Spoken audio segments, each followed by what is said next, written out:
to get off at 9.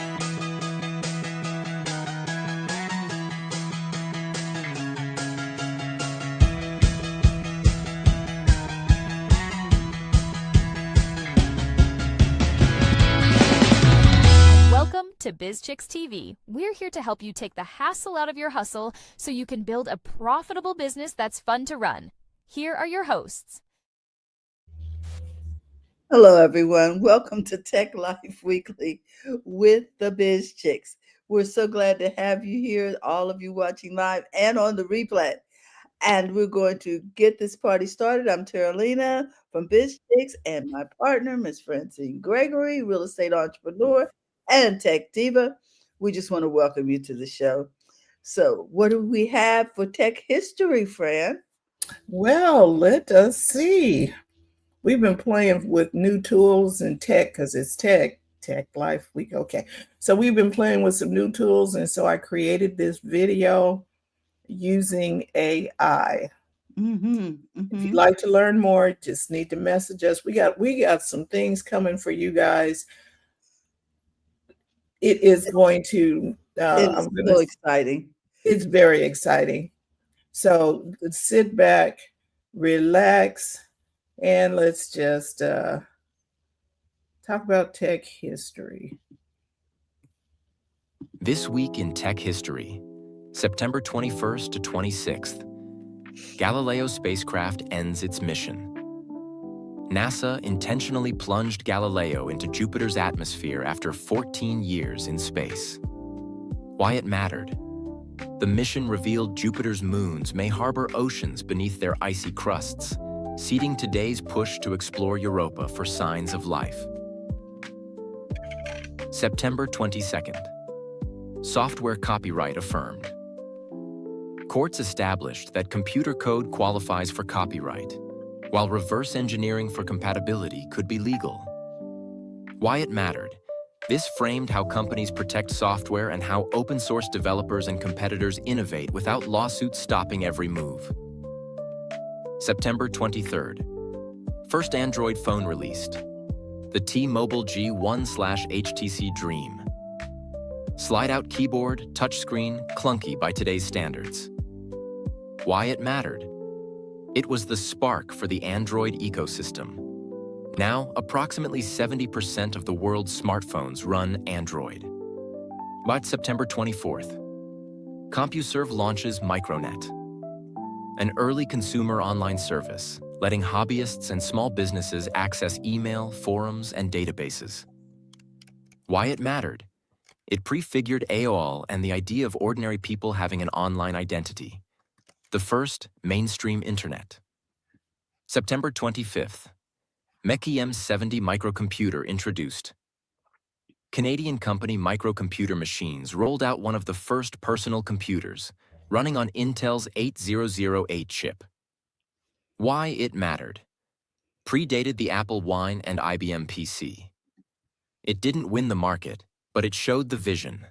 A computer small enough for a desk. That September 26th.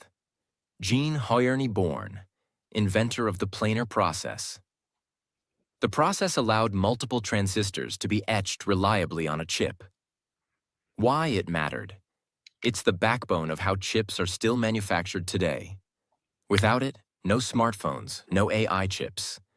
Teen hacker testifies before U.S. Congress. Neil Patrick told lawmakers just how vulnerable systems were. Why it mattered. Helped spur the first wave of U.S. computer crime legislation and shaped the idea of hackers in the public mind. Intel's 80-core chip announcement. Intel demoed research toward an 80-core processor hitting 1 teraflop. Why it mattered. While that chip never hit shelves, it set the stage for the multi-core arms race that defines computing now. And now for tech-making history. What's pushing boundaries this week 1? Meta's smart glasses plus wearable AI gear. At MetaConnect 2025, they introduced Ray-Ban Meta Display, which embeds a waveguide display in the lens, plus a neural band for gesture control via EMG. This marks a shift. Not just AR overlays, but devices that sense your intentions so the interface fades into the background. The opening of third-party dev access signals Meta betting big on an ecosystem, not just hardware. 2. Intel seeks cash injection from Apple.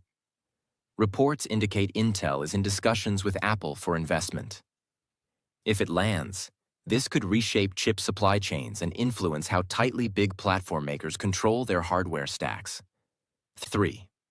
Snapdragon/6G rumors heating up. Qualcomm is talking up 6G devices by 2028. Not mainstream yet, but early prototypes and pre-commercial handsets. The framing isn't just faster wireless. Network plus perception plus AI integration. 4. Device and hardware launches, OS reveals. Nothing dropped. Ear 3 earbuds, better mic, stronger noise canceling. Rumors swirl around Samsung's Galaxy Z Trifold and new XR headset. On the gaming front, pre-orders open for ROG Xbox Ally/Ally X. 5. AI and infrastructure pushes. At TechCrunch Disrupt, the AI stage is fully packed. Generative AI, autonomous systems, tools, etc. In payments/fintech, several notable moves are shaping the back-end rails this month. 3 fronts worth tracking. Wearables plus embodied AI. When your body is part of the interface, the rules change. Compute and supply chain alignments. Deals between chip makers and consumer brands could shuffle leverage. Wireless plus nets as active sense plus compute layers. 6G won't just enable speed. It may fold into where and how AI feels ambient.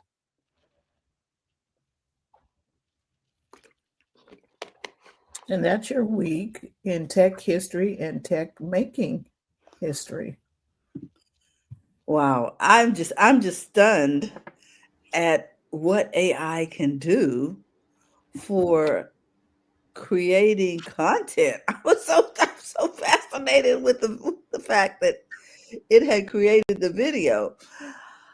Woo, not to mention it going to the moon and everywhere else. Wow, that is stunning. I love the graphics. I loved the voiceover, and it was engaging. You know what I'm saying? And it was so much easier to use. Mm-hmm. And when people talk about AI and stuff, and people are talking about people being lazy, that is not the case, because I still had to, gather the tools for the story. Even though gathering the tools is a lot easier, I still had to think about, what do I want to say?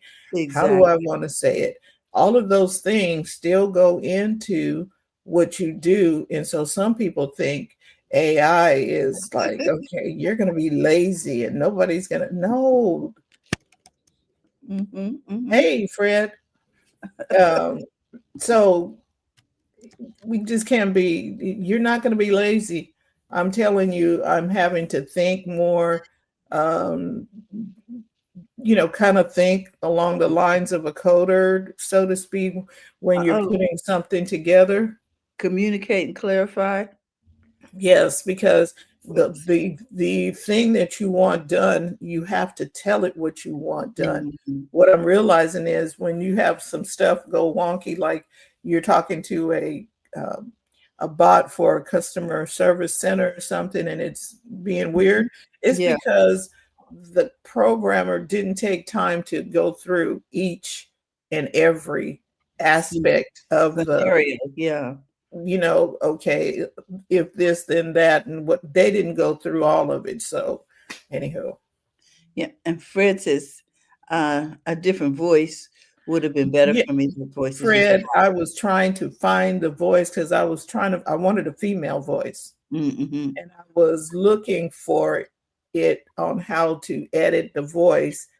It tried to tell me, just go in and click edit and pick a new voice. And I'm like, that option is not there. So that is something I got to work through. Mm-hmm. But anyway, it was fun using it. And I like the outcome better. I do too. I really like the outcome. Oh my goodness. And that is your week in tech history and tech making history. Question before we Pop Mhm. up. move on. Which because I was shuffling around, which platform did you use? It is called, hold on. Oh, Syllabi. Syllabi. SLSYLLABY.io. Interesting. There's Mhm. so many of these AI platforms now. Yes, to This generate. one made me deactivate the other one I was using. Oh, And it's using voices from 11 Labs. Labs. oh, that's perfect. Mhm. Right. So now the voices are not going to sound janky, or you got to go do an extra step to make them loving it. sound better. Yeah. Yeah, I thought it was interesting. Fred, next time you will hear Brittany's voice if I have anything to say about it. Mhm. And it allows you to use different, so it can connect it can connect up to your YouTube channel, your Facebook, Instagram, Twitter, even Threads, not Twitter, Threads, Instagram, Facebook, YouTube, TikTok. It can connect up to all of those. You can create a video, faceless video, and you can have it, you can change the aspect ratio. You Mhm. can, once you get in there, if you don't like the video footage it picked, you can go in there and change it. And I think it's generating the video footage or the images. It was very user friendly. And I think I can show it to you if y'all want to go shopping. Mhm. Did it create a affiliate link? No, I'm still looking for it. Mhm. Because we were looking for it yesterday. Mhm. Yeah, and I was like, okay, so it's not like in the normal places I would have thought to find it, but it's a good, it's still a good tool, and it makes things easier. I'm like, where is the share screen button here?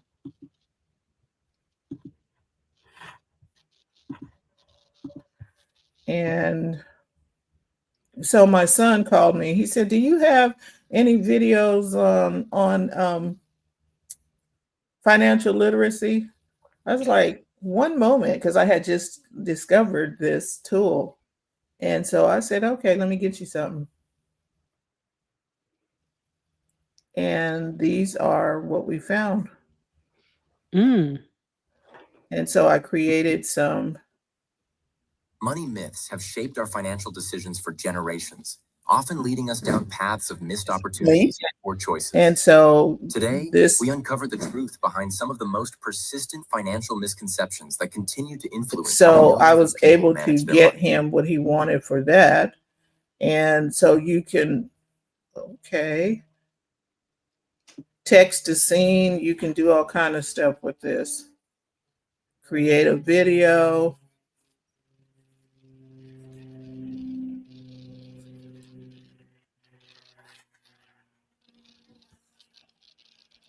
So we can create videos. Let me see. This is my dashboard. You can do B-roll videos, bulk creation. Like I can schedule videos for 14 days, 30 days. Plan started at $25 per month with 500 credits. Wow. We're That's what really I in the said. age now where we have to be prudent with the apps that because there's so many now that if you try to use them all, you will end up spending $500 a month on things. So when you find something like you said, okay, I like this, I'm getting rid of the other one. And that's what I did. Yes, exactly. So it's like when, before you go shopping for something in your closet, before you if you bring in something new, get rid of something. And that is a very good rule of thumb, because there are so many things. I was just telling Terry, I am taking what is it, an account of what I have. Okay, I'm using this is how much this costs, and just sitting down and doing a finance sheet on the tools that I'm using. And okay, so a couple of tools had to go bye-bye when I brought in another one.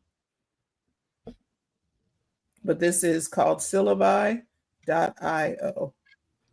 So I can do bulk creation. And it allows you, like if I did create a video, like if I want to, okay, that's engaging videos. Anyway, faceless video. So if I hit create now, I don't know what you all are seeing on the screen. Mm-hmm. Oh, we're seeing this. Okay, so it says, welcome to the AI video generator. You choose a style, set your publish schedule, customize the video options, write the script, or you can use AI. I did a preset, so I don't have to keep coming back in here. I just need to change some things on my preset because I needed the voice to be different. And then you can get character consistency, how it works. And I was like, I still got to play in here. This is where the video options are. And here's where I can change this. Go ahead. Have you generated a video yet? Like I have. Okay. From the This Week in Tech History was the video I created today. Oh, no. I saw that, but I'm you mean wondering like if it has videos like like a Britney or a Hey Jen? I have not created that yet. It will do that. Okay. Because I'm wondering how it compares to Sora and Veo 3. And I think it uses Veo 3 to do some things. Mm-hmm. So what it looks like, it's putting. Okay, so what I noticed on some other stuff, when you're putting the text in, it looks like it's using Claude or Chat GPT. You know what I mean? When it's creating stuff. Yeah. And then when you're doing something else, it looked like it might be using Veo 3. It said it was using Veo 3 for some other stuff. Okay. And you can change subtitles here.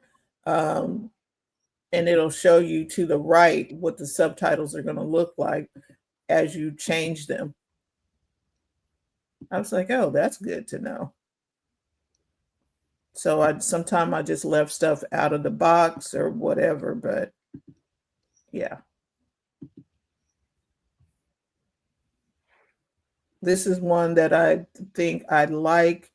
Only this was easier for me to maneuver, and I can change voices. We make our own. That's that one. And I know these voices because I was like, I know this voice. Oh, this is what is it? The thing always 11 Labs. Yeah, this is 11 Labs. I was like, okay, so here we go. And there are different people. Es gibt keinen größeren Schaden als den der vergeudeten Zeit. I don't know how she became Amelia, but okay.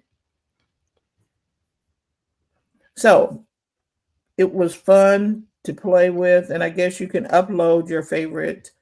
If one is lucky, a solitary fantasy can totally transform one. Okay, you spend your whole life waiting for the storm, you'll never enjoy the sunshine.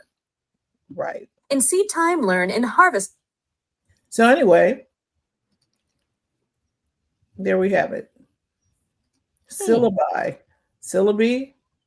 whatever you want to call it.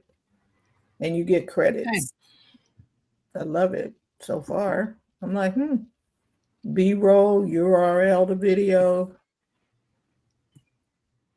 The other cool thing was that when you pick a face or a style, you can pick a style.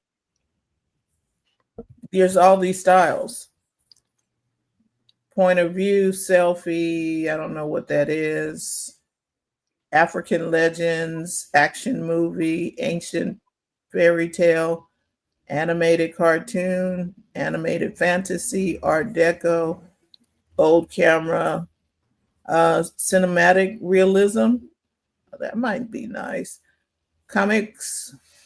And when they did the ones that people call Pixar, it wasn't Pixar, it's claymation. All right. Because they can't call it Pixar. Mm-mm. That's a trademark or Right. copyright. Or So they came up with their, looks like they have their own in the pop art. All of these you can create video. This is claymation.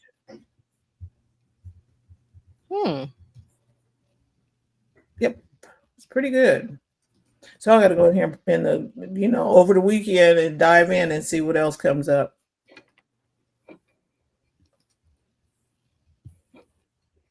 So I'll let you know how it goes. That's all I have for today. Okay. All righty then. Okay, Terry, what do you got?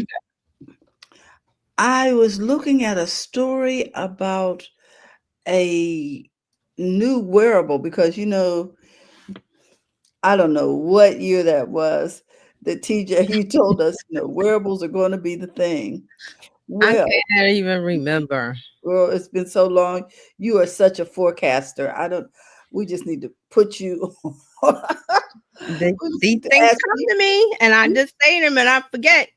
We need to ask you about the stock market because you I wish. No, the lottery. I hear you. So let's talk about this.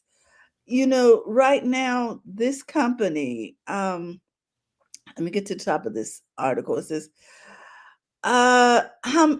just think about this. How many of us hate to go get blood work? Some people just don't like needles. They don't like waiting in labs for results. Sometimes that can really take a long time.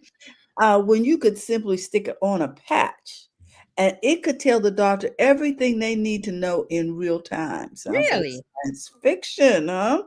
Really? Well, like Star Trek. Yeah, no blood drawing. You know what I mean? A startup in Australia called Nutrimonics, Nutromicks, is developing what is called Lab on a Patch. This isn't this isn't one of those fitness trackers. It's a wearable skin patch that monitors blood markers, things like signs of infection, heart problems, and nutritional imbalances. So instead of waiting days for the test results, the doctors could be alerted instantly if something looks off. That could mean earlier treatment, better outcomes, and fewer emergency visits. So I created a little story to help us sort of visualize this and how it can help in your life. So Fran, can you share that video? No, because you have it on your URL. Okay, so I have to go here. We can't Share get it. Oh, I'm sorry, it's there. That's okay. what I meant. Okay. Push play. You got to push play on your end. Okay, here we go. The Aura Patch. Can you? Leo wrinkled his nose. A patch to replace blood tests? It sounds like something from a sci-fi movie, Grandma. His grandmother, Elara, just smiled, her eyes twinkling with a quiet hope. She had been getting blood tests for years, and the thought of a new way filled her with a gentle excitement. The doctor explained how the tiny Aura Patch worked. It's a lab on a patch, she said, constantly monitoring your vitals without a single needle. Elara nodded, her hand steady as the doctor applied the small silver circle to her arm. At home, the patch was almost invisible. It glowed a soft, steady green, a tiny guardian on Elara's skin. The data it collected was sent wirelessly to a tablet on the coffee table. A quiet stream of numbers and graphs that showed she was doing just fine. One evening, Leo was walking past the living room when he noticed it. The patch on Elara's arm wasn't green anymore. It was blinking a soft, urgent amber. A small knot of worry In the tightened in private his stomach. chat. He picked up the You tablet. called it. The screen on the Okay, tablet was a just a minute. flurry of red and yellow alerts. Alara's heart rate was high, and her oxygen levels were dipping. Okay. So now you have the link Oh, cool. over there in the private chat. I see it. Mhm. And I'm gonna go here and go there, there. Let's see. Okay.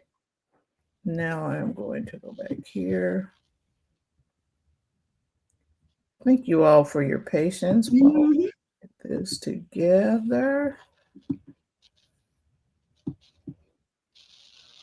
What do you see?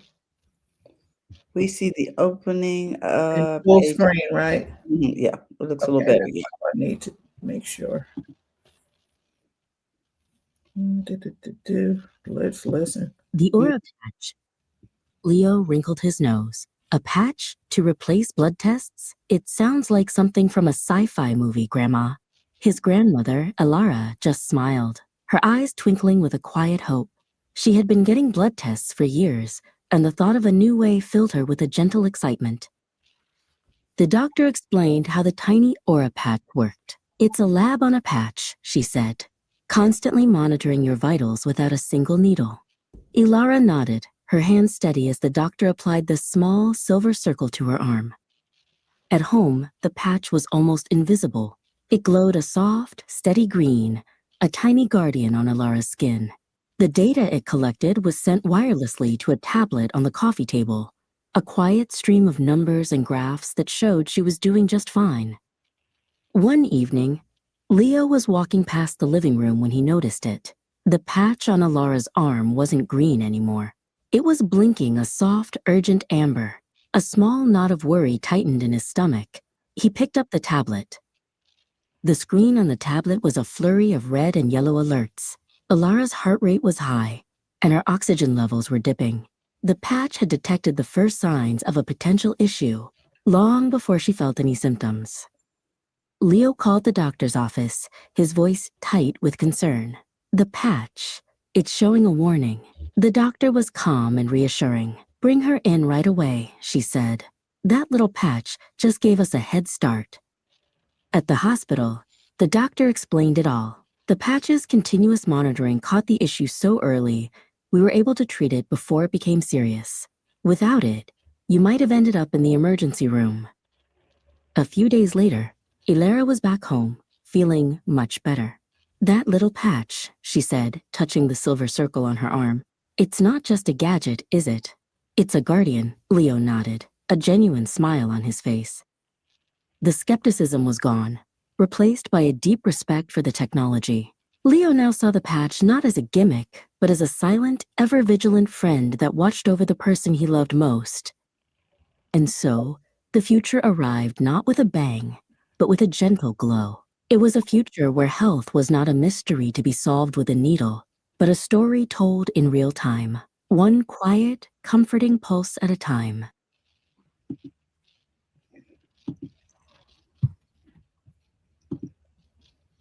Okay, so here's the question. Hospitals are already crowded and, getting into the lab and prices are going up. And, most people would rather stay healthy at home than make those extra trips to the clinic, especially if you live far away. And now the hospitals are closing all over the country. Some people will probably have to go a lot further to get to some kind of medical treatment center. So, of course, it's not all smooth sailing because Nutramix or whatever they're called, Nutramics, I'm going to call it Nutramics, still has to prove the technology is accurate and reliable. Regulators need to prove it. And the big question is, will it be affordable and available to everyone? Plus, I want you to think about this. Would people actually trust a patch with their health, or would they still want the reassurance of a doctor and a traditional blood test? So here's my Well, question to you all. Would you trust so a patch like this? Well, Fred said they can put that tech in glasses And then it says it reminds me of the old school mood rings. What about a ring instead of a patch? Well, there is a ring that does that. The Aura ring. Yes. It has your blood pressure, your all that stuff in a ring. So it's already there. And I think the younger generations, 40-ish and below, they're opting for the ring instead of some of them don't want the watch because the watch does the same thing too. For blood pressure, yes. But to be able to skip the needle, and also they have a patch, I think, for diabetes. You know, Yeah, a blood glucose monitor. 'Cause I know yes. somebody had it goes in your arm, and you just My instead of brother sticking has your finger with you have to stick your finger so many times to test your blood glucose level. You just touch your phone to the patch. Yes, because my brother has one. Right. Yeah. So I know that's going on for diabetes, but to be able to skip and to be able to skip the needle for blood tests, see, because I would have, what that would have done for me is I could have had my blood test done while I was away from home. I had to get home, go to the lab, you know what I mean? Because my carrier wasn't in that state. So, it can solve a lot of logistics for Well, people. and it also cuts down, like you said, about having to go get your blood tested, and then you have to have a nurse or I forgot A phlebotomist. phlebotomist. Yes, draw your blood and all of that. So it kind of takes the task away from having a person to do it when it could just be something that's like doing it that way. And it goes to a place where everything is collected and data, and you can easily look at it. The doctor can look at it, and it goes into the telehealth calls. Like you don't even when I started doing this, I was like, I don't have to go to the doctor. I could just call them and look at the phone. And I'm loving it because I'm like, I don't want to go, and then you sit in the waiting and you give them the this and you wait for the doctor. And I hate that. So I'm like, telehealth, this option, there'll be more things to where the things by rote, not the rote. There's a word I'm trying to think of where it's just things like this that don't need to be done by going in person, like you said. And a lot of people don't like to have their blood drawn. Yeah, remote. Yeah, go ahead. I agree. I really like this. Now, again, I do understand they're talking about assessing the accuracy and things like that. That's a real concern. But the thing is, it gives you a head up that there could be something there as opposed to not knowing at all. So like, okay, I have the ring, not the Oura ring, but the Nora ring knockoff. So, so, but it's excellent. And right. I'm not saying that it is a physician, but it gives you things about like how many hours I slept and those types of things. So the basic surface things of wellness are very well tracked by these things. And again, that it takes the blood pressure and all of that. So if that's something that's a concern, that you can always do this. I will say two other things. I really like this is excellent. The storybook thing, both yours and friends, excellent. I love this. It makes things very nice and smooth, and also simple too. And I'm going to need for Alora to do more than just sit there, because your red thing was going off this whole time. You didn't pick up Nan the tablet at all, and your grandson came in a panic, and you're just sitting there smiling. Alora, if you don't look at the tablet. Well, now let's give her some grace. She's older, so the younger ones hear and see everything. So and this is about allowing people to stay home with family. For caretaking and things like that. Yeah, exactly. Like, for instance, we have a biz chick whose mother is 102, and wow. And so something like this would be very helpful. Right. Alora was not 102. I'm looking for Alora to be a little more proactive than that, okay? Fred said, I can see the evolution of having traveling mobile clinics. An alert goes off and someone shows up. Or That's said great. mobile clinics where there's an uptick of warnings in an Fred, area. you are giving away your good ideas, especially when hospitals are closed in rural areas. This would be an excellent idea. You stop giving your Fred good stuff to the could public. have been a multi-millionaire by this point. That's Look Give at all them the your ideas good he's giving. ideas. He said, heck, they could start monitoring if you took your meds, doing exercise and more. I know many older people rationing meds and more. Mm-hmm. And he said, yep, right accuracy, not so much, but could present early warnings and all that. Okay, if they still trying to put, okay, remember the story in the history talked about how they had to do something to the, whatever it was, and make it come down after 14 years or whatever. And so in space, they still haven't gotten stuff done, but they still in space.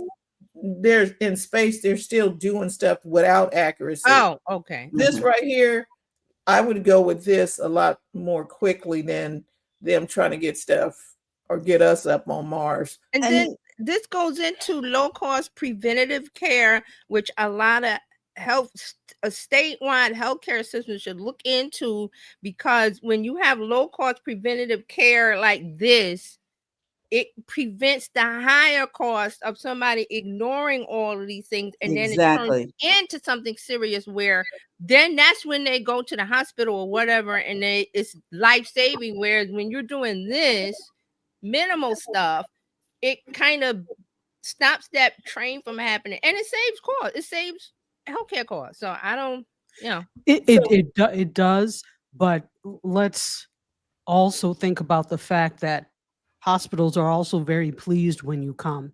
Yes, that's true. So not to sound whatever, but there's savings on one end and money to be made on the other end. So the money to be made is either going to be by the companies who have this technology or the hospitals that get you when you don't have the technology. Right. And then to have a state that sees it as the positive of, and then the companies that provide the services or, the items or whatever, that they make more money when they work on the positive end of it. There's more, because I'm not thinking of like consumer end. I'm thinking the government and the state, and not federal. I'm thinking local government and your state government that they want. You see how diabolical this is? Are they surprised that they didn't go up in the rapture on Tuesday? Right, oh my goodness! Don't even get started. Oh my God! Selling their homes, giving away their money. Seriously? Okay. Yes, somebody sold their house. People were actually selling things because they were sure they were going to be raptured. Okay, why not leave it to somebody you think's not going to rapture? Doesn't matter. They're going to be raptured. Okay, so you know what? They sold it to somebody they thought was not going to go into rapture, right? But now they want their house. I mean, this was a rumor online. I didn't get any details, but things like that, like people giving away money. They said a lady went to the pharmacy, and this was somebody that was waiting in line, overheard. She wanted all of her money back for the prescriptions that she had purchased, because she was going. She said, and the pharmacist asked why, and she said about this, that she's gonna be raptured. She don't need medicine. Okay, but then you don't need the money. Wait, but what does she do now? Well, wait, you don't need the money either. True. It's well taken. These are things like it's really not funny. It's not, but it is. I'm going to talk a little bit about this. It's really not funny, but yeah. Crazy stuff like that. So Fred said, can you imagine buying something using a phone app and the device goes off? Nope, put that down. That is not good for you. Put them cookies down. Put the cookies down. Well, and also if you have an Apple Watch, it does a lot of these monitoring like the sleep. What Dr. Stodge mentioned about the sleep and it does EKG and heart Blood monitoring and pressure, heartbeat blood and yeah. oxygen, So all that stuff. it is, you know, just having these Mindset. wearables Mhm. is the way to go. And then a lot of it comes from, you know, people doing studies on people who are diabetics, who have diabetes, the glucose monitor on your arm, that kind of tech comes here, and it goes further on. So And Fred said yes, blood pressure too. yes, blood pressure. Yeah.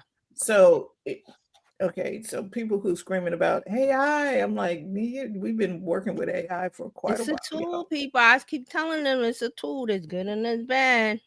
We got to look at the good and try to fix the bad. All right, that's all. Well, Terralina, anymore? No, I because I've got somebody I got to get ready for kindergarten. Ooh. Okay. I yield the floor. Okay. Oh, Fred okay. said my phone went off at an event I was filming, standing for hours, and talked about my pressure. Feet were throbbing. Mm. Mm. Well, Interesting. before we get started, I wanted to click on something in StreamYard. Can I do that for a second? I Sure. hope it doesn't do anything. I was looking at this and went, oh, that was cute. Oh, the round circle things. I like this. Yes, I like that. I think the round circles are good. I didn't know it did it for I thought it was just going to be me. Uh-huh. That's why I was like, Let's oh, try how the do you round do it? circles. Oh, Isn't that's that cool? nice. Hi. Now I feel like a talking head, but I'm good with it. This is No, not I was bad. it's you know, StreamYard put a lot of stuff in Okay, here. so I was if like, you did put I the would circle hope so. down, because Oh, did wait a did minute. anybody see the Oh, you thing about doing the QR code? Yeah, No. that was, you could put a QR code on the screen. Yeah. Yes. I And you thought know, that was good. Evie Mux has that feature as Evie Mux has that feature as well. So it was only a matter of time before StreamYard also got that. So interesting. I hope thought it so, was because the prices went up significantly for StreamYard, so they really do need to Yeah, they got to put put in some all of things in these here. things. Yeah. Yeah, they got to put some things in here. You can't just keep it the way it was. TJ, make us round again. Oh, right. You want to be round? Okay. The Here. reason It's why- under yeah. style. It's under style. Okay, Ooh, so that's now really that good. doesn't look bad when there's just 3 people. Right. It That's what I doesn't was look clicking. I awkward. said, let me click on it because I did it with just me. And I made, hold on, let me see if I can, I did like a little thing like that. I was playing with just me and I said, oh, that's real cool. I like, oh. Now I like it when it's on the Look at side. me. Okay, hold on. Oh, look at that. Oh, I'm clicking Yeah, on the because things at this the is That was bottom. good. I'm clicking the little, what do you call those things at the bottom? The layouts. For the layouts, yeah. Yes, Yeah, that's how this is better. The circle is better. Isn't that cool? And then you can switch the background where you have the BizChix where it's white. You can make something different to fit the circle. Mm-hmm. If you know the graphics of it. Right. Right. I like this because when there's only 3 people, it looks better than the weird. Yeah. It looks like everybody is inclusive and not. Yes, and then the white, because I love the background because you have it not white, but it's kind of opaque, so all the circles pop. Mm-hmm. I was playing around with this thing the other day. I said, "Oh." Fred said they need to add a clickable link on top of the stream for mobile users. Oh yeah. Okay, and so that changed how the comment came in too. You can see it. Oh, I think I clicked on the preset on the style. You might want to go in and because I was clicking on the, but it said BizChix, so yeah, we're fine. This is what we do on Friday. Oh shoot, I didn't mean We play in the sandbox. This is I'm telling you, I went in, I was like, what are these things?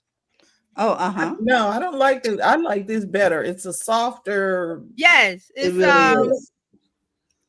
It feels like Hollywood Squares, but in circles. And the thing is, you could also design backgrounds. Right, that that's what I'm have, saying. yeah, Mhm. as you said, different things, so that if Yeah. you wanted also a square look to it, you could have us outlined with the square, so it gives a different look, and you could just Right, have that as a repository of different backgrounds. right. The So if you the want to do circles, you can. That's what I'm saying. Make a different. If you wanted to, I think this is fine the way it is because it's light, so the Yes. circles stand out. But if you had a busy background instead of this Mm. light one, it Mhm. might not look as great. But this is again things you play with. You can make your background, switch it out, and then remember. I think on the side, yes. See how that? Yeah, it we really changes? pop. Yeah. Yeah, see how that the back, and this is just switching the background, and then Mhm. on the left with the scenes, you can set up different scenes. Like this could be a scene, and then the orange one could be a scene, and then you switch on the left Instead of between coming the over scenes. here. Yeah, on the left. Yeah, see that my scenes, you could set up different shots. I think they should call it my shots, like different shots, like, but they're calling it scenes. So Yeah, I'm just because saying, I went in and I don't played think they with it. like the word shots. Yeah, yeah. Well, yeah. anyway, So I I think just that wanted to click. I was like, let me click, and because it thank was you, just because me we got a playing new around, look. and I like the little circle because it looked like Loom. If you use Loom, you Yeah, show the screen, Loom, right? Loom is cool. Yeah. Yeah, and you show the screen. You can talk about something on the screen, and then you're in a little bubble at the bottom. I said, look Yes. at her.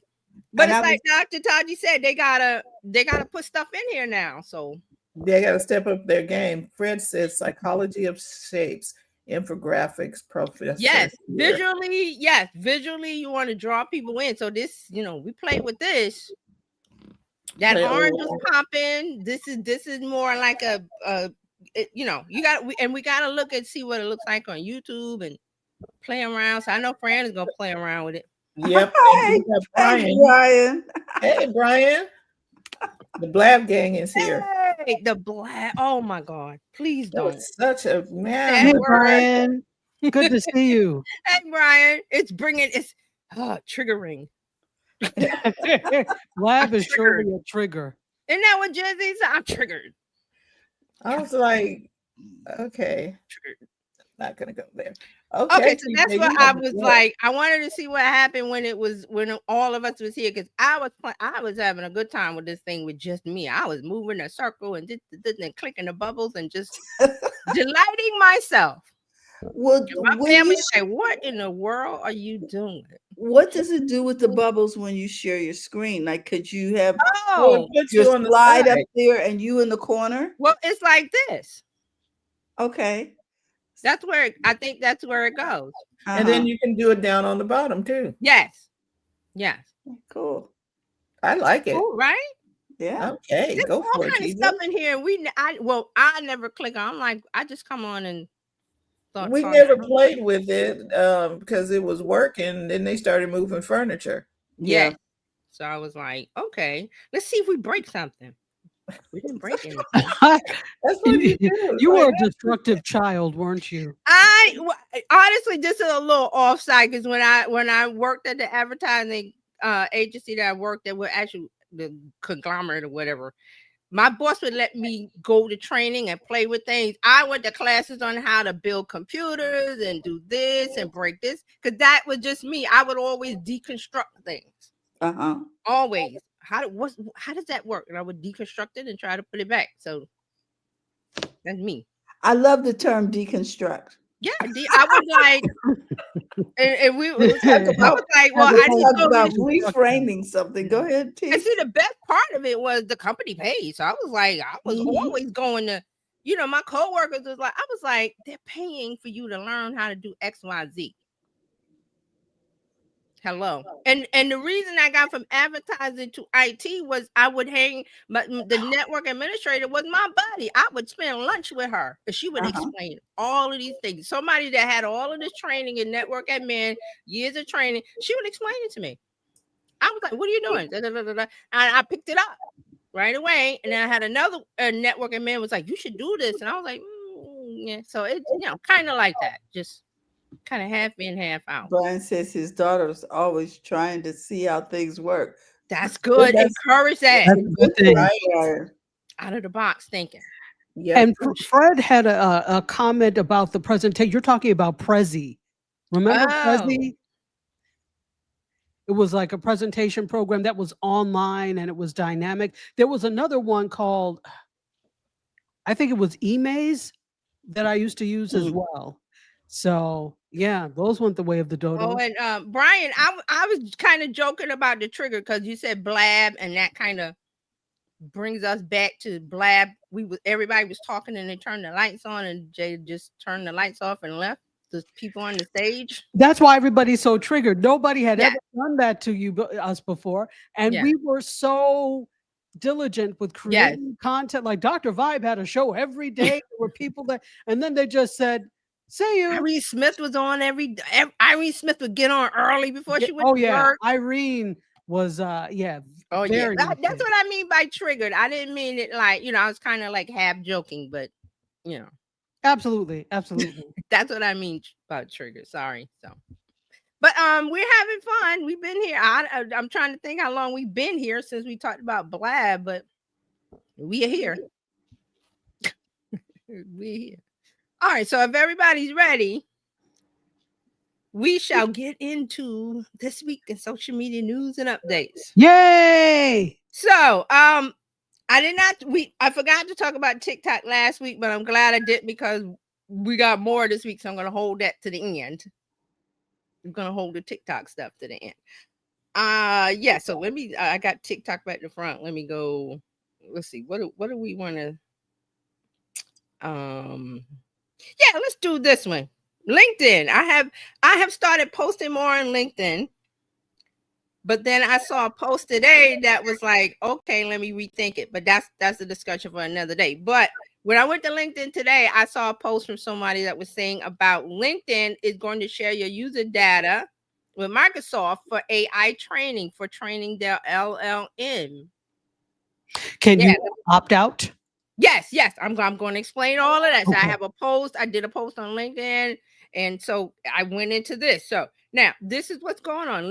LinkedIn plans to share user data with Microsoft and its affiliates for AI training. Framed as legitimate interest, it won't ask you for your permission. Instead, you'll have to opt out before the deadline. So there's a setting. I'm going to tell you where to go to.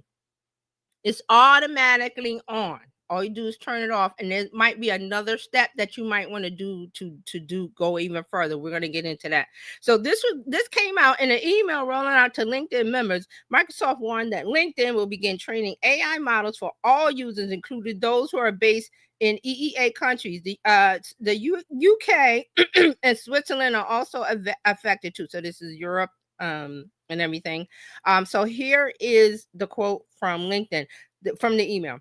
Starting on November 3rd, 2025, we will also use data from members in your region to improve the content generating AI that enhances your experience and better connects our members to opportunities. Now, LinkedIn has a, post with AI or something with AI button. And you have to remember with generative AI tools, they need a subset to learn on. They all start with a set of building blocks. I always call it a library. They start with a library of information and then they build upon it when the beta tester, puts your stuff in. So that kind of builds the library out. So LinkedIn needs some data so people can use this make a post with AI button that they have. Okay. So, and why is this LinkedIn doing this? Because, they're connected to Microsoft. Microsoft, I believe owns LinkedIn. So Microsoft has made investment in ChatGPT. We talked about OpenAI. We talked about that in the beginning of 2022. So now they are going to want to, get an ROI on that investment.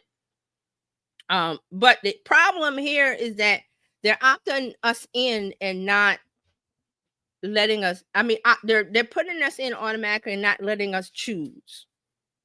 And they're doing that because if they said, hey, would you jump in? 90% would said no. So they put 100% in and say, hey, jump out. Okay, I'm gonna jump out. But see, here's the key. A lot of people don't know about this. So that's why I posted. I saw somebody else posted. It's on, we're talking about it here.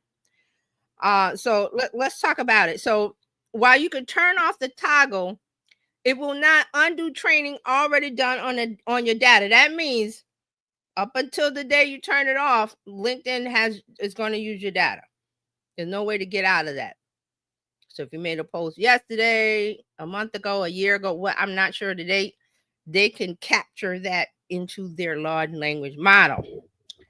All right, so here's a quote. Turning the setting off means that we, LinkedIn and our affiliates, won't use the data and content you provided to LinkedIn to train models that generate content going forward.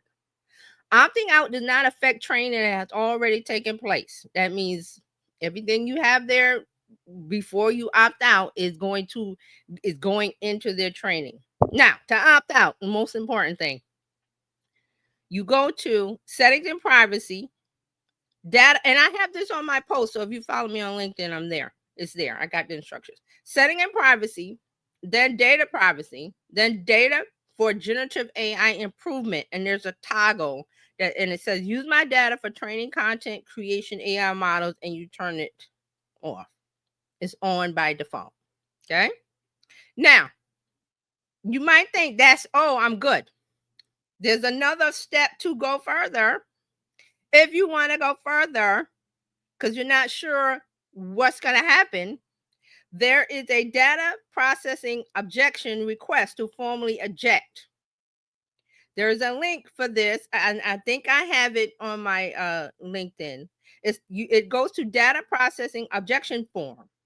You select object to processing for training content generating AI models, and you send a request. So it's going a little further to like, okay, I'm opting out of this, but I'm cutting it off like nothing. So I want you to cut off any connection you and I have as far as you trying to use my content. Okay, does everybody get this? I know there might be a few steps in there. Does everybody get this? There's a setting on your LinkedIn, on your profile. Go to it, toggle it off. And there's also, this part isn't in the settings. It was in a couple of the articles. And I think I posted it. I'm going to double check. I'll put the link. It's a link to a data processing objecting form from LinkedIn that you're saying that take me out of anything where you're trying to put me into your generative AI model. Okay. Here's another suggestion from this article. It says you should also review and clean up older or sensitive posts, profiles, or resumes to reduce exposure. But it will not retract. They already have that data. But you might want to go, what they're saying is you might want to go through your LinkedIn profile, look at your posts, look at stuff, and see if you want to delete those things. You don't have to because they already have it, but you can if you want to. Okay, I will. Thanks. So everybody got, and I want to go through some of the data that they have. Okay. Your name, photo, job history, education skills, publications, patents, endorsements from colleagues, resumes, job applications, responses to recruiter screening questions, application details, posts, articles, poll responses, contributions, comments, group activity and messages, feedback and ratings. Now, private messages will not be used to train AI models. Okay. Now, where all of this came from was not sure the date. I got to go back and see. There was the premium LinkedIn members that have the premium option where they pay what is it, $75 a month, or it's some crazy. Okay. Those people sued LinkedIn and think Microsoft, and as a result of the lawsuit, LinkedIn had to put this in. And I got to go back and I didn't really read that part. I just skimmed over it, but I know it came from a lawsuit that premium LinkedIn members sued LinkedIn because of them doing some. I got to go back and get the details of it. But okay. LinkedIn didn't do what they were. LinkedIn did some undercover stuff, and the premium members are like, "Hey, we pay all this money. Right. We can't do that." So that this is a result of the lawsuit. Wow. Fred, uh, I'm gonna find the link to the lawsuit. I have it here. So, while Dr. Tachi talking about media stuff, media stories, I'm gonna put it in. So the lawsuit, the LinkedIn members lawsuit. Okay, Fred go ahead. also said he Oh, told let me get students- yeah. So Fred said Microsoft owns LinkedIn. uh-huh. Already got it. I can hear the song by Julia. Too late, too late. I love Exactly. that song. When I was a premium user, I want my $38. Because you know it's only going to be about $38. You are Yeah, right. it's gonna be These 30. class Like the action Facebook thing lawsuits. with 35, and so. But Exactly. hey, Brian said that Prezi confused him, and Oh, that he told Fred said if students used it, it was an auto F.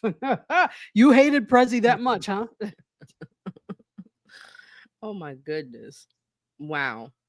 So I read that I read this story this morning, and I got it from being on LinkedIn because I started going back to LinkedIn. So immediately when I jumped into LinkedIn, somebody that I follow posted this, and I was like, "Wait a minute, what?" And so I went down the rabbit hole and found it. So these are the steps I turned as soon as I read about how to do it. I turned mine off. So I leave it to you. You can leave it on and off. That's your choice. I Well, thank you for ran. that. I ran and turned it off because I'm like, no. Because you didn't ask me. You put me in this party, and you didn't ask me if I wanted to be at this party. I don't Now, want to be at I'm this. sorry. Can you go back? What's Yes. the first step again? Okay, so the first step, navigate to settings and privacy. You have to go to your profile for this. Uh-huh. Settings and privacy.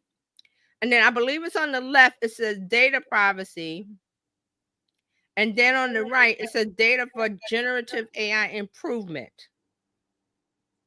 And then it goes through, and there's a big toggle on the right that says on, and just switch it to off. Fred says students thought flying crap nonsense. Fred. And Brian says, does it still affect you if you don't utilize the AI? Yes. If you have an account, it does not matter if you because see what they're doing is they want you to use the AI tool because it's prominent. I'm not sure. I kind of blank out AI stuff when I see it in things like LinkedIn. So, but they want you to use it, but you have to take a step back and think about how did they come up with their large language models, which again, as I said, it's a library of content. How did they get that? Did they write the books or did you write the books? Now, I wrote the book. You got to tell me, hey, I'm using I'm using your book. And I'm like, no. So this is kind of like what we're doing. First is done. LinkedIn steps. Okay, so Me too. You guys found it? Yep. Easily? And it's something I didn't even realize was there. You know, they sneak that in. That's what I'm saying. I saw the post on LinkedIn from somebody else posted about it, and they had a link to. I didn't click their link, which I'll go back. I just like thumbs up the post, and I immediately ran to Google and started Googling and looking. So it makes me think, TJ, are these same things on the other social platforms, like, for example, Facebook, who I would be most worried about? Well, see, this is the thing, and we're going to get into Meta because Meta has some AI stuff. This is the thing. When you have an account, you're kind of, when you sign up for Facebook, you're kind of, I think I mentioned this before. When you sign up for Facebook, I'm trying to remember, they ask you all of your interests and the books you like, the movies you like, your friends, I remember that. And I was like, oh, I like this TV show and I like that book and I like this music. And I connected my Pandora and I thought all of those things were data points that at the time, how long have I had my account? I wasn't thinking about, nobody was thinking about AI. But see, this is all data collection. And this is why every time, like, there's an Apple update or Google update or whatever update, there's a terms of service you must agree to. And they stick that in there, that we're going to use the data for blah, blah, blah, blah, blah. See? Yeah. It's already there. But can you opt out? That's the thing. Now, I'm not sure about Facebook because I'm trying to. There's been so much thing Cambridge Analytica, and I remember something about the photos that you had in your albums on Facebook, and I went and made them private or something. This was a long time ago. Something came out about them using your photos. Mm-hmm. And I made something private because Facebook has a ton of options where it's just you, just you, just you. So I got to investigate that. I got to see. But I would assume, this is me, I'm just assuming that because Meta has that Meta AI, it has to be trained on something. Like I said, Meta's not writing posts. They're not making pictures. They're not writing books. They're like, well, we got you. You're in our ecosystem, making posts, sharing pictures, doing Farmville, take a quiz. I hate this. When I go on my family day, take this quiz. I'm so and so and so. That's data mining. All of this is data mining. It's been going on for a long time. Data mining has been going on since the time if you went to the mall and there was a car and they were giving away a car. Right. I remember that. Yep. Fill out this card to win this car. That was data mining. Absolutely. Name, address, phone number. I go to Party City. They were like, "Oh, you want the name, address, phone?" That's all of this is data mining. We weren't thinking AI back then. We were just like, "Oh, they're gonna send you a birthday card. They're gonna send you a birthday email," and that's what they do. But like with LinkedIn, until the premium members sued, they weren't gonna do a thing. They'll just quietly, well, you signed up. See, you signed up. But we signed up in 2000, or whenever you signed up for LinkedIn, and AI was a thing to them, but it wasn't to us. So we were like, yeah, okay. Terms of service, we agree. And every time there's an update, because the legal department, that's their job. Let's update and you can't, like when you update your phone or you do this or that, you cannot get the thing that you want until you agree to the update. Yeah. There's so many updates because the legal department is working overtime. Now, I'm not saying this is good or bad. It's just that now we have to stay on top of things. Yes. LinkedIn said, I'm putting you into the pot, whether you like it or not. And I'm not going to tell you, but eagle eyes are watching and they go, hey, did you know that LinkedIn, and then they shared a post. Like I said, I went to LinkedIn this morning. That was the first thing I saw from somebody I followed that said, hey, did you know that link? I was like, what? And I went but that's where we are. That's where we are with AI stuff, with terms of service, with privacy, with you have to stay educated. And it used to be that our government would educate us a little, or they were concerned about educating a little, and they would spend money on educating us a little, but not anymore. So I would not wait for the government to do this, that, and the other. If you pay attention to what's happening today, you can see what's going on. So we have to stick together, have a community. Like I said, my LinkedIn community, because it was somebody I follow, told me. And I could have clicked the link. I didn't. I just went because I naturally go. I don't like clicking links. And I go to Google and look for it myself on a reputable a platform that's already talked about Windows or already talked about. So that's how I do it. But most people would have clicked the link in the article. And I'm not saying that this person would have done something wrong. I just don't click links like that because, things can happen. So this is where we are, is what I'm saying. This is where we are. The woulda, coulda, shouldas. I'm not waiting for somebody to educate me. I'm going to educate myself because we got to do a community thing now. The government's not saving us. The government is not going to say, hey, we should. And a lot of the things that a lot of previous administrations have put in to protect consumers and Americans, all are being rolled back or discontinued or disconnected, whatever word you want to use. Those things are being dismantled. And you're not being told. You might be, and you might not, depending on who you follow online, you might get the information. So I'm just saying. That's why we have to be extra careful as media consumers, tech consumers, Yes. because these things are being rolled back in some cases. So Yeah.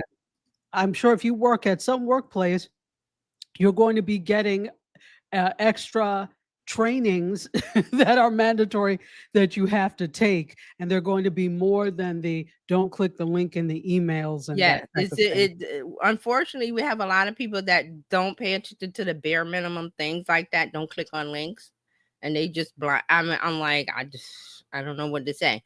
Fred says, I would bet Outlook, Microsoft Office, and all that. Yes, and I'm putting this up because there was also something that caught my eye. I got to go back and see that something with Microsoft and using Word documents. Oh yes, Microsoft Word documents, when you save them, they automatically go to OneDrive, which is their online cloud service, and things in OneDrive can be used to train their models. Now I got to check on that. It was just a throwaway that I saw when I was investigating the LinkedIn Microsoft stuff. So I was like, okay, I gotta investigate that because I don't really use Word. I'll use Google Docs and all that stuff. But I read something saying that Google Word, Microsoft Word documents automatically go to OneDrive, and that can be used to train their LLM. I gotta investigate that. How So nice. don't quote me on that. Don't quote me on that. I got to do some I more. won't. I won't say you told But me. when I saw Microsoft Office, that's when it clicked. I was like, oh, I read about that. Because I don't use Microsoft products. I don't use any. Fred says, yeah, you sign up, didn't read the small print or sneaky email. True, because there's a lot of legalese in there. There's like 2,500 pages. Who wants to read all that? You should, but and fortunately, it's people like Barb Tomlin that she can't get everything, but she will fine tooth comb terms and conditions or privacy statement and say, hey, I saw this, that, and the other. And I'm like, okay. A new show. Did you see this? Did you see this? Did you see this? Fred, good stuff. That's a good title. That's a good one. Fred, giving away your good stuff. Okay, so that's LinkedIn. Okay, so we're going to do some more investigating on that. Again, there's another link, another step too, that if you want to, you don't have to do. It's an optional thing. I did it. And I will share the link for that. Actually, I'll put it here when I get a chance. All right, so that's LinkedIn. Real quick with YouTube. YouTube had a lot of stuff last week, but this week I picked up. YouTube is testing new AI functions with premium subscribers. So if you're a YouTube premium subscriber, you are eligible to join YouTube Labs AI testing pool. Now, this is not Google Labs. That's a separate thing. So you get to try out the latest tools that YouTube thinks might have a future as options within the main app. So I'm not sure what's in there. The article took me to a link. And here's the quote. One of the first projects that they're making available to the YouTube premium subscribers. Explore our first experiment in the YouTube Music app. As you listen to radio and mixes, AI hosts will chime in with relevant stories and insights. Now, if you use Spotify, which I do, they have AI DJ. And the DJ says, hey, Terry, you've been da-da-da-da-da-da. And then they play my songs. And I go, yeah, skip, whatever. And then they throw in, this is something new you might want. And I say, skip. So there is going to be the same kind of thing in YouTube Music, where there's going to be an AI something, assistant or whatever, that is going to help you with that. Now, I had let me see. I think I closed it. Oh no, here it is. I wanted to show this. This is the page to get the access if you're a premium member to the YouTube Labs. And let me see, how can I bring this? Share screen. Okay, what is this? Something new popped up. All right, here we go. Okay, so that's the link to YouTube Labs. Be among the first to discover the next generation of YouTube. Join YouTube Labs. You try the latest AI experiments. Of course, you're going to have to be a YouTube Premium member, which means you pay for YouTube Premium, which I am not. So, but that's what YouTube is doing. They have a YouTube AI Labs. Makes sense. They're doing. They're putting a lot of stuff into. Well, yeah, you talked about the whole all what 30. There was so many things last So week. many I was like, things. oh my god. Jeez. All right, let's move on to Meta, and then we'll do TikTok. So Meta has rolled out teen accounts on Facebook and Messenger globally. It's announced that teen accounts are now being expanded to teens on Facebook and Messenger after initially only being available to users in the UK, US, UK, Australia, and Canada. These accounts will have features built-in protection and parental control for younger users, because remember they were I'm not sure if there was a lawsuit, but that Meta was called before Congress way back when about you got to do something about teenagers and mental health and this and that. So they've been doing a couple things. Yes. So these accounts were launched after Meta and other popular social networks were grilled by U.S. lawmakers for not doing enough to protect teens on their services. And this is from TechCrunch, by the way. So this is what One of my favorites. Yeah. So teens will now automatically be placed into an experience that is designed to limit inappropriate content and unwanted contact. Teens under the age of 16 need their parents' permission to change any of the settings. Teens will only receive messages from people they follow or have messaged before. Only the friends can see and reply to their stories. Tags mentioned in comments will also be limited to people they follow or who are their friends. There'll also be reminders, because a lot of these kids go to bed with the phone, and they're supposed to be in the bed asleep, but they're on the phone, so they have little pop-ups that say quiet mode, or you've been on for a while, you should take a break, go to bed, those kind of things. So Meta's doing that. Also, Meta is launching Vibes, a short form video feed of AI slop. Again, the title is from TechCrunch. Thank you very much. And I want to read this verbatim because it was like, this sounds like us. In a move no one asked for, Yeah. Meta is introducing Vibes, a new feed in the Meta app and on meta.ai for sharing and creating short form AI generated videos. Think TikTok or Instagram Reels, but every single video you come across is essentially AI slop. Now, this was announced by Zuckerberg on a post on Instagram that features a series of AI generated videos. Now, I want to show you the post. So let's see what it looks like. Let's see. All right, here we go. So let me share that, and I might have to refresh.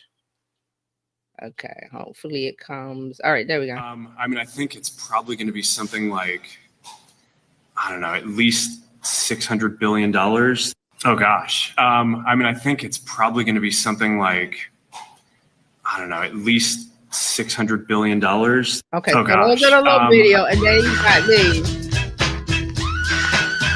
Wow.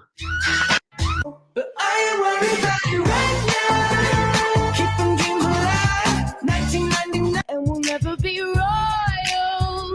Yo, AI video.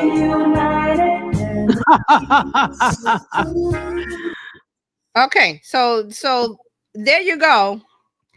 That's kind of like what the vibes will be. So according to Meta, as soon as you browse the new feed, you'll see AI generated videos from both creators and other users. Over time, Meta's algorithm will begin to show you personalized content. You have the option to generate a video from scratch or remix a video that you see on your feed. Before publishing, you can add new visuals, layer in music, and adjust styles. You can then post the video directly to the Vibes feed, DM it to others, or cross-post to Instagram and Facebook stories and Reels. So Meta's chief AI officer, Alexander Wang, says that the company has partnered with AI image generators Midjourney and Black Forest Labs for the early version of Vibes while Meta continues developing its own AI model. So again, AI tools have to have an LLM, large language model, which is the library. So they, in the beginning, used Midjourney and Black Forest, which I'm a Midjourney user, so that means they might have used something that I did or whoever's on Midjourney. So again, here we go. They start off, that's the seed, and then they get enough beta testers or people making videos, and then they move it to, okay, we're going to do Meta AI, which is what they're done. So this again, you know, a lot of comments was like, who asked for this? Did we ask for this? We did not. No. Do we Why? ever ask for any of this? We don't. We don't. And why? Why is Meta doing this? Why is Zuckerberg doing this? Because they know that Gen Z doesn't want anything to do with them. They want TikTok. So then Zuckerberg goes, I know how to get the kids to love us. We'll make these little videos. I have a question. Can you make them on Vibes, or are they just aggregating? So AI so Vibes is the short form video feed. Correct. But you just make a video. Let me see, because I did not test it out. Let me see where it is, because I try not to use Meta AI. I avoid. Yeah. And I've been on Facebook lately because of the last 2 weeks of things happening. So I've been on AI. I've been on Facebook a lot and seen a lot. But let me see. So if I click the plus and go to, oh, I see it. All right. So when I'm in Facebook on my phone, I click the plus at the top. It says post, story, reel, live, note, and AI. So Yeah. I'm assuming if I go to AI, yeah, so it says making AI, and oh yeah, so Okay. I'm not going to go through. I'm not going through that. So 'cause I you don't can wanna- actually create AI videos there. That's what So- those are. The Okay. ones that Zuckerberg shared. So you make Interesting. them with they're made with AI. So wherever it says Meta AI or make with AI, that's it. So they want to keep you in the Meta ecosystem so that you don't go outside and make them, that you can actually make them within Meta, Facebook, whatever. You're fenced in. Your gatekeep. Yes. We're in a fence. You're sheep in the meadow in a fence. Yes, exactly. But Well, if to they you, can get Zuckerberg, I Gen Z to say, come over- yeah. So if they can get Gen Z to come over and jump over that fence, well, they're in the fence. Once you get it's what's the hotel? Once you check in, you can't check Hotel out. California. You can't check out. So these are the thoughts. And of course, if you notice the style of the videos, those are to attract the younger generation. Yes. Deep and the thing and the music and the this. So they love creating little things like that. So And I think it's great, but there's this whole thing now called, well, with videos I think it's a little less, but this whole thing called AI slop. You've yes, heard of, that's the yeah. word. Yes, they use it. Yeah. Yeah, it's the term where the tools are so there's so many tools and people are just making slop, Anything. junk. Yeah. So here we go. And it's younger generation driven because these are the little things that this is why we have little boo-boos, and this is why we have apps that they make little cute things and they do little things and that's what this is. Brian says raid. Now, Okay, yeah. So for instance, I can see you using ChatGPT to help read the legalese. AI comes back and say, "Oh, it's nothing." YouTube music is like Veg One, LOL, or elevator music in today's landscape. Second to last is Amazon Music. Agreed. And then Brian says raid. now are we saying raid like we're trying to spray them? No, like spray. us? You're saying spray with the raid, raid, or are you saying raid like on like remember Twitch? the commercial with the little bug saying Is it raid? They Yes. start running. Raid has different meanings depending on what Yes. you're using. Yeah.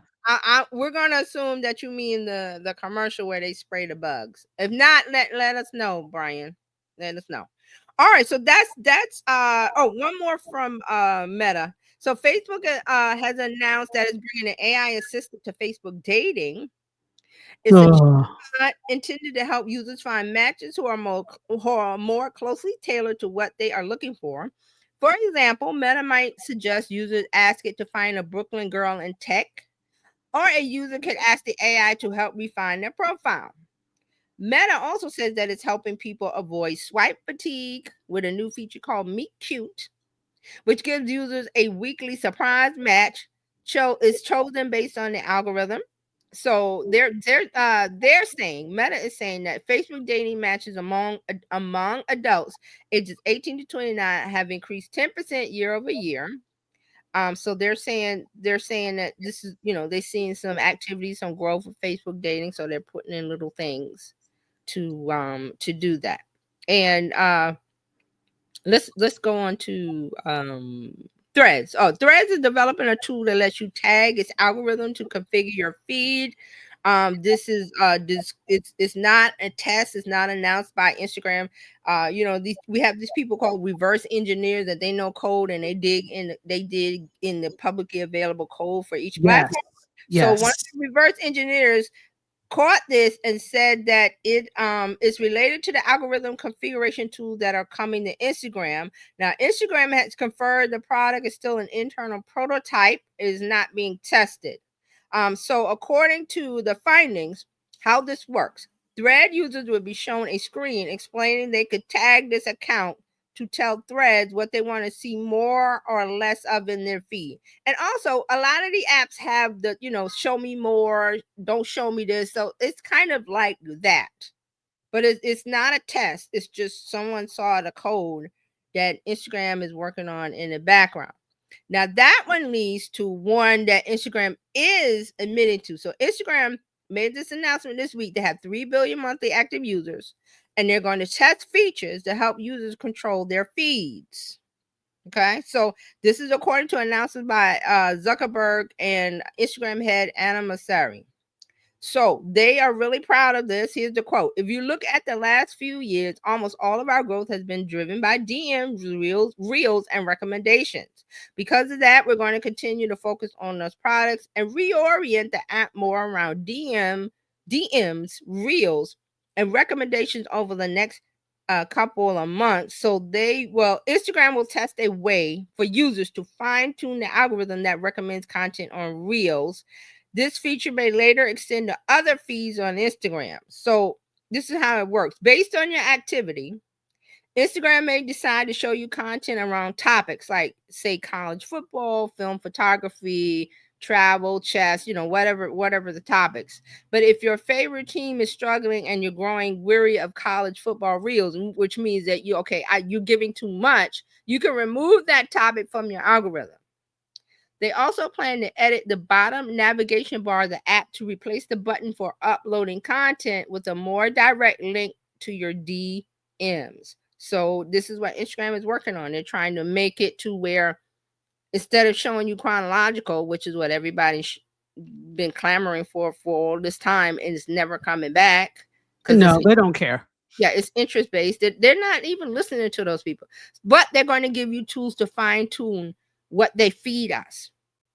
So say, for instance, you like a topic and you say, I like that topic, but then they start showing you stuff that you like, okay, I don't really want to see too much of it. You'll be able to fine tune it to where you only see a few things, or don't show me this, don't show me that. And they have some of that already now. Some of that is already in a lot of apps. Like I said, you could say, don't show me this, don't show me that. YouTube is good for that. YouTube will show you a video and there's buttons that say, don't recommend this video, or don't show me this video, or don't show me this channel. That is what this is all about. There are options to say, show me this, don't show me that. Instagram is going to refine it to where you can say a little bit, like when you order pizza, let me get a little bit of mushrooms, the normal amount of mushrooms, or extra mushrooms, or extra, pepperoni, whatever you like. It's kind of like that. So they're working on fine tuning it to where you get to, and it all goes back. I say this time and time again, the apps need you to be happy.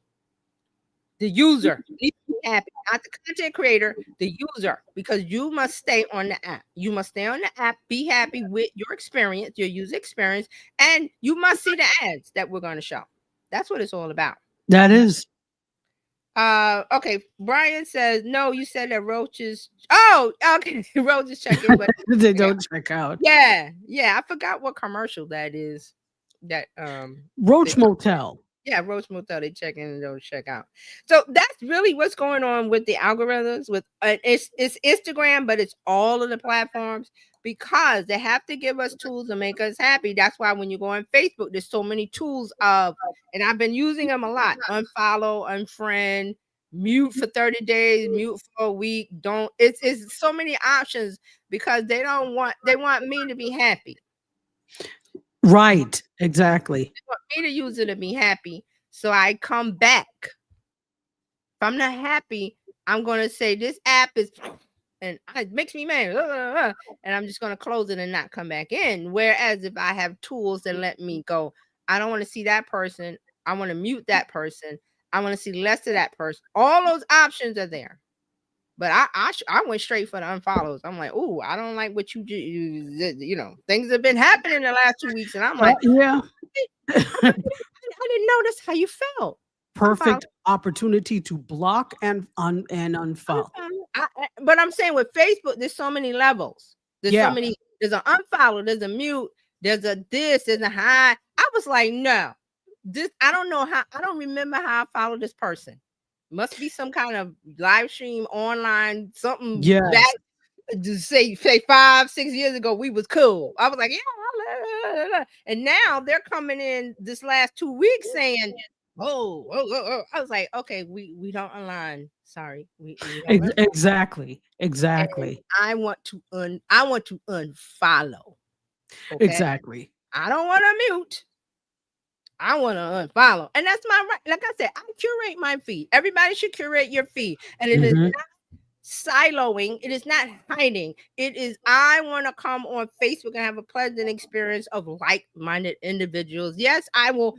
I entertain options or opinions from others. But when you cross over into racial stuff or hate speech or this or that, I draw the line. Yeah, listen, folks. I refuse to be the one good Negro that you know and follow. Forget me. Forget you ever knew me. Let's have a difference of opinion. It's beyond that. It's not a difference of opinion when you're talking about race-related things who have historically has been shown. It's historically proven. Why do I have to discuss it with you? It's not a difference of opinion. No, it also shows that we're not on the same thought level. Yes. These are things that have to constantly be explained to you, and you seem bewildered like the dog. Like, yes, you take something. No, you're taking something surface level, and I'm like, no, buddy, it's deeper than that because we've been in this spot for decades. Okay, we seen it, and now.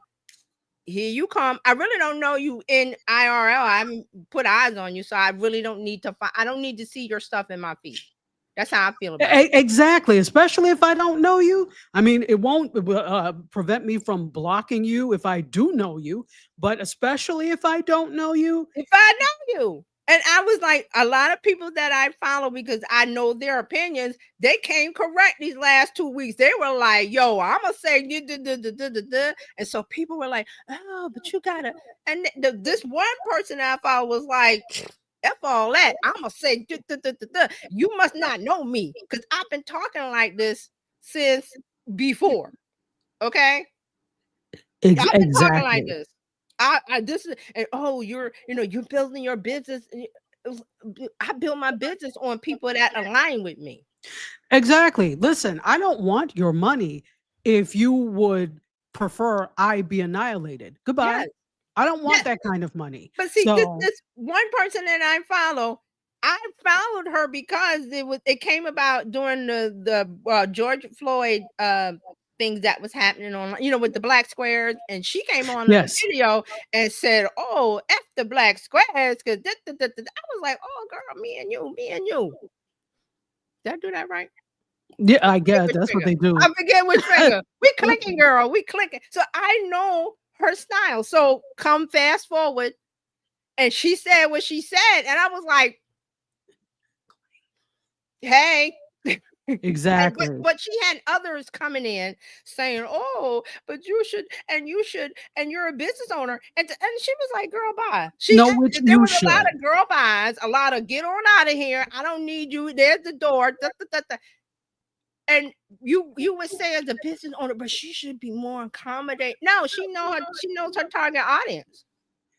They was vibing with her before, and they're gonna vibe with her now. So And that's the key. You know this. Yeah, as a marketing person, that's actually the key to it. When you try to serve everyone, you serve no you one. serve no one. And of course, yes, she could be less abrasive. Oh, you should be nicer about saying it. Why? I don't have to. I'm being me. You vibe with me or you don't. You kick it with me or you don't. I'm good with it. She's good with it. Actually, she's multi-million-dollar good with it. So Exactly. Yeah, I mean, I see the thing about, I don't see a need for unnecessary harshness where it's like, okay, that's right, unnecessary. But right. if that's part of your personality, and guess what? People like this, opposite of what you think, probably only understand harsh. So Right. that's the only language you she, can use with them. in my opinion, she wasn't harsh. She just really being real about it. But what I Yeah. think what happened was that the others, I'll call them, that followed her because she was very inviting and very, getting on stages and speaking and code switching and because when you're on speaker stages, you say and not that she wasn't being herself. It was just like, let me clean it up. It's like Gary Vaynerchuk. He curses a lot. He's trying to clean up the cursing because people, why you so curse so much? You're missing the message. So she was more of I think palatable is a word that I want to maybe that fits in. Yeah. But when she spoke on real social issues, she was real. And I saw that, and that's why I was like, "Oh, I'm following you. Where you on Instagram? You on your book? I got your book." I was everywhere with her. So when she came out this last couple of weeks and was like, people were coming at, and she was like, "Oh no, we're not having that. You must not know me," and not in a harsh way. It was just, it was just to the others. Oh, you should. Why are you talking like that? Oh. We was like, girl, bye. Exactly. Hi.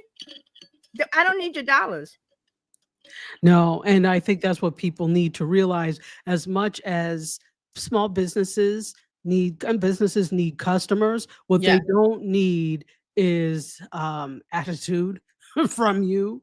What they don't, nobody You needs shouldn't have headache. to hide. You shouldn't have to hide. Now, I'm not saying you be abrasive and mean and nasty. That's not Right, for what no she was reason. doing. It was more of, girl, you don't know me. I've been talking like this. If you saw my stuff about this, Breonna Taylor, if you saw me talking about this, Sandra Bland, I've talked about those things when those incidents have happened. If you didn't see me then, you're going to see me now. Yeah. And I built a community of people who obviously they want and like what she's saying because they bought her. I think she had not a mastermind. I think she had like a, what do you call it when they retreat? She had a retreat this week, and things was flowing and popping. It was popping with people. So, and it wasn't cheap. So I'm like, hey, things are workable. It was just that kind of thing that I saw the opposite. I saw some people that I followed that were like, oh, I was like, okay, I can't follow you because You know what? Social media, even if you are using it for business purposes, it should be an enjoyable experience. That Yes. doesn't mean you are going to agree with everything that you see. That doesn't mean Yes. you won't see things that are annoying to you and your ideology. But overall, I believe it should be an enjoyable experience. That's what keeps people there. Nobody wants to be places that are not enjoyable or that cause undue stress. So if that means you need to curate your feed, so there's already enough stress. I don't need the rubbish from you too. So I think it's perfectly okay to curate your feed. Yes. And a lot of the entrepreneurs, you have to remember that you're a person. Yes, you try. I'm a brand. I'm a this, but you have to show a little bit of something of your personality, of your thought, especially when things happen like this. And I'm not saying you got to overshare, but when somebody asks you and you go, "Oh well, I don't think you should do," and I was like, "We don't align, so I can't follow you anymore." I was following you before because I like what you said about entrepreneurship and you running your business, and I had your newsletter, and I was like, "Okay," but now I'm seeing that you're kind of, you're not seeing it, and I'm not saying that you got to be fight the pot. I'm just like, you're not seeing the big picture, and you're on this side of the line, and that's good. I'm not putting this person down, but I was like, I'm on this side of the line, and you have your right to an opinion, and I have a right to unfollow you. So like I said, I unfollowed a lot of people, and I was not, didn't bother me. Exactly. Didn't bother me. So I was like, hey, but Brian has a comment. So I got one more thing to TikTok, and then we can move on to media. Brian says the definition of community is common union. When you stop having that, you can change who is permitted in your circle. Exactly. Indeed. It's your circle. Mm-hmm. Who do you want to follow? Exactly. So there you go. So that a lot of that is going to continue of the creating your feed and determining who shows up in your feed. So I was like, okay, you guys got to go. Yes. And I no regrets, but there was a lot of hand wringing these last 2 weeks of, oh my God, people are going to unfollow me. People are going to unsubscribe from my newsletter. Good. You want like-minded people. Yes. Not robots that agree, but like, we kind of align a little bit. Yes. All right, so let's go on to TikTok. The White House has approved a TikTok deal through executive order. Let's get into that. Okay, let's talk. TikTok, owned by Chinese company ByteDance, has been at the center of controversy in the U.S. for 4 years now due to concerns about user data potentially being accessed by the Chinese government. I'm reading this article because we need to figure out, how did we get here? Yeah, no worries. Got here. So that's how we got here. And then Biden, the previous administration signed not an executive order, I forgot what it was, that TikTok was going to be shut down on January 19th, 2025. It was shut down for a day. The new administration put it back up, blah, blah, blah, blah, blah. Now, come back to, let's say, last week. So Saturday, White House Press Secretary Leavitt, I don't know how to pronounce her name because I think it's Levitt. Levitt. I don't pay attention to her at all. Who cares? Sorry. Exactly. I don't. So I want to read what she said. This deal means that TikTok will be majority owned by Americans in the United States. There will be 7 seats on the board that control the app in the United States, and 6 of those seats will be Americans. Okay, so this is coming from the administration now. Let's keep this straight. So the deal satisfies the requirements of a national security law requiring China-based ByteDance to sell TikTok U.S. operations or face an effective ban in the country. Under the terms, which China must still approve. Remember, China must approve the sale. Key, very key. A new joint venture company will oversee TikTok's U.S. business, while ByteDance will retain less than a 20% stake. Oh, hell no. Okay, let's get into it. Enterprise tech giant Oracle, Silver Lake, and the Abu Dhabi-based MGX Investment Fund will be main investors in TikTok TikTok's U.S. business, controlling a roughly 45% stake in the entity, while ByteDance investors and new holders will own 35%. Additionally, Oracle will replicate and secure a new U.S. version of the algorithm. This is according to the White House. The U.S.-based TikTok owners could lease the algorithm from ByteDance, which Oracle will then retrain. Listen to my words. Yeah, I'm listening. ByteDance will not have access to information about TikTok's U.S. users on U.S. servers or any influence over the U.S. algorithm. U.S. algorithm. Okay, so a lot of this was from CNBC and Bloomberg. I kind of spliced it together. So yeah, the part from Bloomberg. Reports from Bloomberg indicate that when the deal is finalized, the TikTok app will be discontinued in the U.S.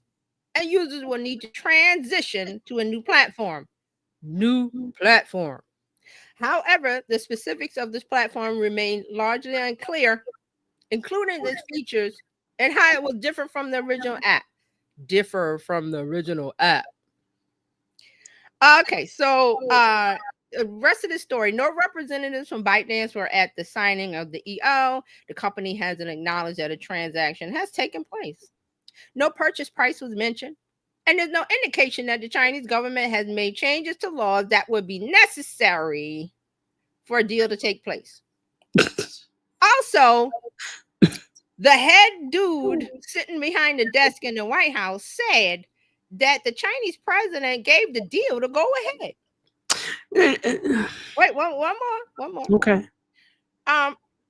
This guy sitting in the White House last week signed an executive order that extended ByteDance's deadline to divest TikTok's U.S. operations to December 16th. Because remember, it was supposed to be January 19th. The new men came in the next day. They signed another EO, extended it for 3 months.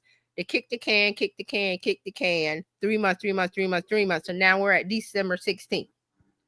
That the original it's not an EO from Biden administration. I forgot law, or I'm thinking it was law, whatever. I'm trying to remember the details. That it was supposed to stop on January 19th, but he had given it a reprieve, so they can make this deal to where Oracle, and let me get it straight. Oracle, who's the three? Oracle, Silver Lake, and the Abu Dhabi-based MGX Investment Fund. Okay, 45%, those guys. ByteDance investors and new holders will own 35% of the new US app.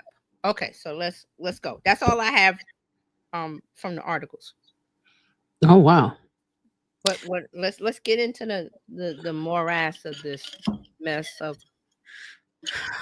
news. If you ask me, this seems kind of like a shakedown that they're trying, but there's nothing has been approved yet. The Chinese government has not said, "Oh yeah, okay." So that's the final thing with it. So they're proceeding as if this is all going to happen and take place. You put some talking heads, 7 of them on a board, which he said, "Oh, they're all very famous people." Who cares? You don't have a deal, dummy. And it's supposed to Rupert Murdoch is supposed to be a part of. There's so many things flying around in the air that. Okay, did you want to talk about like the app itself? Like let's talk about the app. That's really because that's what people are concerned about. Like, will the app be available? So we all know that the magic of the app is the algorithm. Yes. And I'm very puzzled as to why they think that they're going to have access to the algorithm, which is proprietary. Yes. I'm very confused about that. Okay, so let me okay, stop there. Because I really, when I read things, I listen to people talk, I'm like, I want to hear what they're saying. The US-based TikTok owners could lease the algorithm from ByteDance. Okay. Oracle will retrain. So I missed the part about them leasing it and then retrain. So again, here's the thing. It has nothing to do with the specialness of the TikTok algorithm. And this is how users are able to really go viral, because your things really do get seen on TikTok, whatever you feel about it. So now here's the thing. You take this algorithm and you retrain to indoctrinate. Oop, did I say that? So and remember this part. The TikTok app will be discontinued in the US. Users will need to transition to a new platform. What do you think about that? So it sounds like a couple of things. It sounds like, because all of the malarkey about national security is bullocks and rubbish. I don't think that was the thing at all. It's a money thing. You want an app. Okay, let's be clear about who is currently in the seat at the helm. A person that really values fame and attention, and promoting an agenda lately. Exactly, and promoting an agenda. Yes. So you want to be able to lean into that on social platforms. Yes. So it makes sense for you to already, because you already, nobody's going to join. How many people? True Social, remember? Yeah, he got True Social. Yes, that's a big part of it. But that's not sexy. Nobody, young people don't want that stupidness.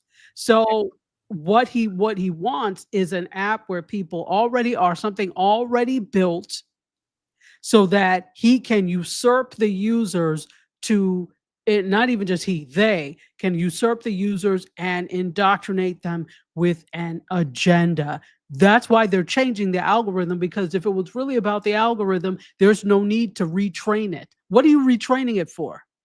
And remember, China has not agreed to anything. China hasn't said a thing. China hasn't agreed to sell a thing. And they, like I said at the beginning, China wasn't going to sell. They haven't. And this is the thing. What do they say? Because if they don't sell, then of course there's going to be all sorts of threats. Well, we'll do XYZ. And what did the guy from China say? We don't care. China has been here for 5,000 years, and we expect to be here for 5,000 more. China hasn't put out a statement. This is all from the White House. Now, this is how I explained it to my daughter, because we were talking about it. I said, well, imagine you want to buy a Ferrari. That's what you want. And then you don't have enough money, or whatever the thing is, and you find somebody that's going to sell you the Ferrari at a discounted. Oh, it's too good to be true.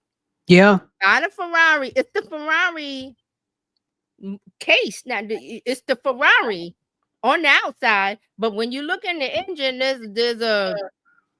I don't want to disparage any company. I'm saying Honda or whatever. There's a Honda engine in a Ferrari. Is that a Ferrari? It is not. Ferrari. It is not. It is not. That's what this is. This is, you bought a Ferrari, you bought a Bugatti, you bought a whatever, Rolls Royce, whatever, and there's a Hyundai or Honda Toyota engine in there. You buy a Ferrari for the Ferrari engine. Yes. Even though the outside, oh, look at that Ferrari go. Oh, yeah, I'm in my Ferrari. It only cost me $20,000, whatever crazy price. Is that a Ferrari?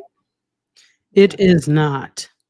What makes a Ferrari? What makes a Mercedes? What makes a Bugatti? What makes insert car model here? The inside, the engine, the performance. They are not buying the algorithm. They are leasing. Yeah. The supposed, because I could sell you anything I want. You're leasing it and you're retraining it. You're not buying a Ferrari. There's no engine in there. Yeah. But here we go. And like Dr. Tati said, there's an agenda of this side. I have this True Social. Nobody really vibing with it, but this group But I want Gen Z. I want this. I want that because for whatever reason in his little brain, he wants this, that, and the other. So this is how we're doing it. Everything comes from the voice of this administration, and nothing has come from the voice of China and ByteDance. They haven't said a word. They have said nothing. Nothing. So he can say, oh, the deal is finalized. Oh, I talked to the president. Everything's good. And here's his press secretary and all these people getting out saying, duh. And I think Van said it was like $14 billion, worth $14 billion. It's like Elon Musk saying all of these things about X, and that X is the number one this, and the sales are this, and the sales are that. But we don't know anything about X because it's a privately owned company. He can say what he wants. Versus Meta, which is publicly traded. Zuckerberg, yes, it is, says things, and it has to be verified. Versus the other dude, Musk, he can say whatever he wants. It's privately owned. So here we go. This person comes out. Oh, it's a great thing. I've signed. Why do you need to sign an executive order for everything? Why is your buddies this, that, and the other person in here? Why are there 6 Americans of your people, your friends, 6 Americans on the board? And they're not even Americans who have their they're not even Americans who have their finger on the pulse of social and what's going on with the people that would use a TikTok. What? I can assure that I don't know them all, but I can assure they don't. So this is how you know it's not about the app and the technology. So this is how, I mean, I'm still thinking about it, but this is what I initially did this week was I deleted my TikTok account. Even though I wasn't really using it. I didn't have the app installed on my phone. I had it on like another phone. I erased that and I deleted my account. I want no parts of whatever this thing is going to be because it's not going to be TikTok. I'm looking at this as it is a licensing branding deal. Who sells shoes? Was it Jessica Simpson or J-Lo or one of these people? They have like a shoe line. Is J-Lo making shoes? Is she designing shoes? She had a line. What I'm saying is that these stars that go, I have a shoe line, I have a this line, I have a that.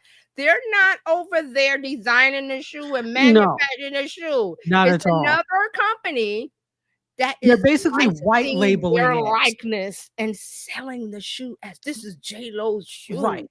It's basically a white label situation. That's what this is. And because I read those things of leasing the algorithm, retraining it with Oracle servers, you must delete the original TikTok app and install a new app. That tells me everything I need to know. Boop, buy TikTok. But these are my opinions. If everybody, you guys want to use TikTok, go right ahead. It's just going to be a Ferrari with a Honda engine. Nothing wrong with Honda. Nothing wrong with, whatever engine you want to put in. It's like I'm buying a Ferrari. I want a Ferrari. I want all of the Ferrari stuff. That's how I see it. Right. So I'm curious to see, but me personally, I was like, erase, delete, give me my data. We cut the LinkedIn. I said, LinkedIn, you can't use me. TikTok, we're done. Facebook, I'm unfollowing. So that's my headspace now. I'm like, okay, I'm getting a little tired of this shenanigans. Correct. But everybody do what they want to do. I'm just saying that this is what I think this is based on what I read from Bloomberg and CNBC. That leasing the algorithm and retraining it. Why can't I just have why can't I have the Ferrari with the Ferrari engine? Why you gotta take it out? Well, this is why we have to. They've done a very good job of ensuring that we are not critical media consumers. And people will take things at face value. Listen, I don't care that you Mhm. don't have a PhD in communication like I do.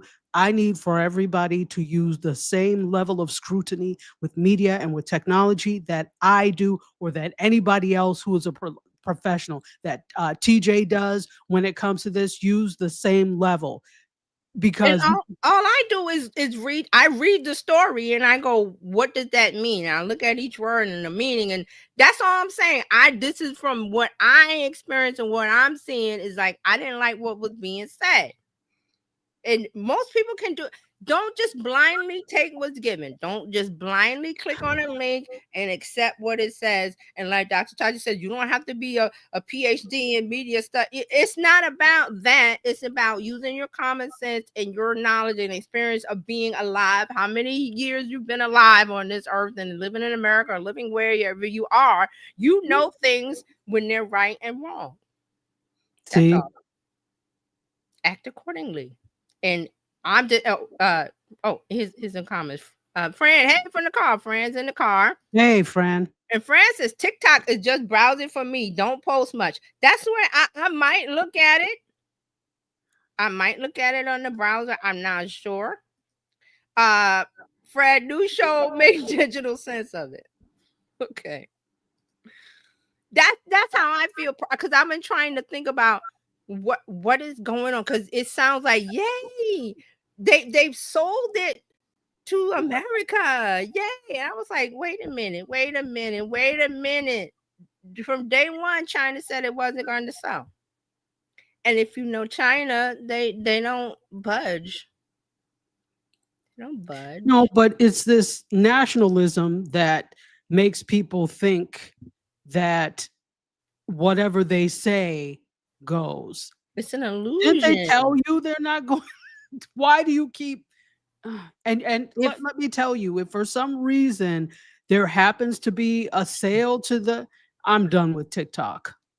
I'm done, because that spells the beginning of the end. And I mean, I want to wait. I want to wait and see if how this goes through. It's till December. I want to see how are they going to tell people? And when I mean people, Gen Z, you must gently delete the app you have now, and you must install the new app. I want to see how that goes over.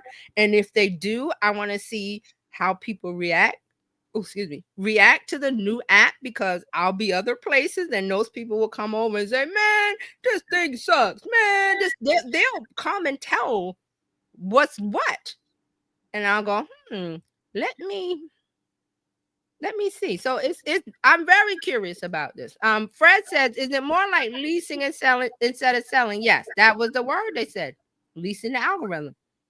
Lease is a lease. A sale is a sale. You know that with cars. You lease a car. Do you own it? You're leasing.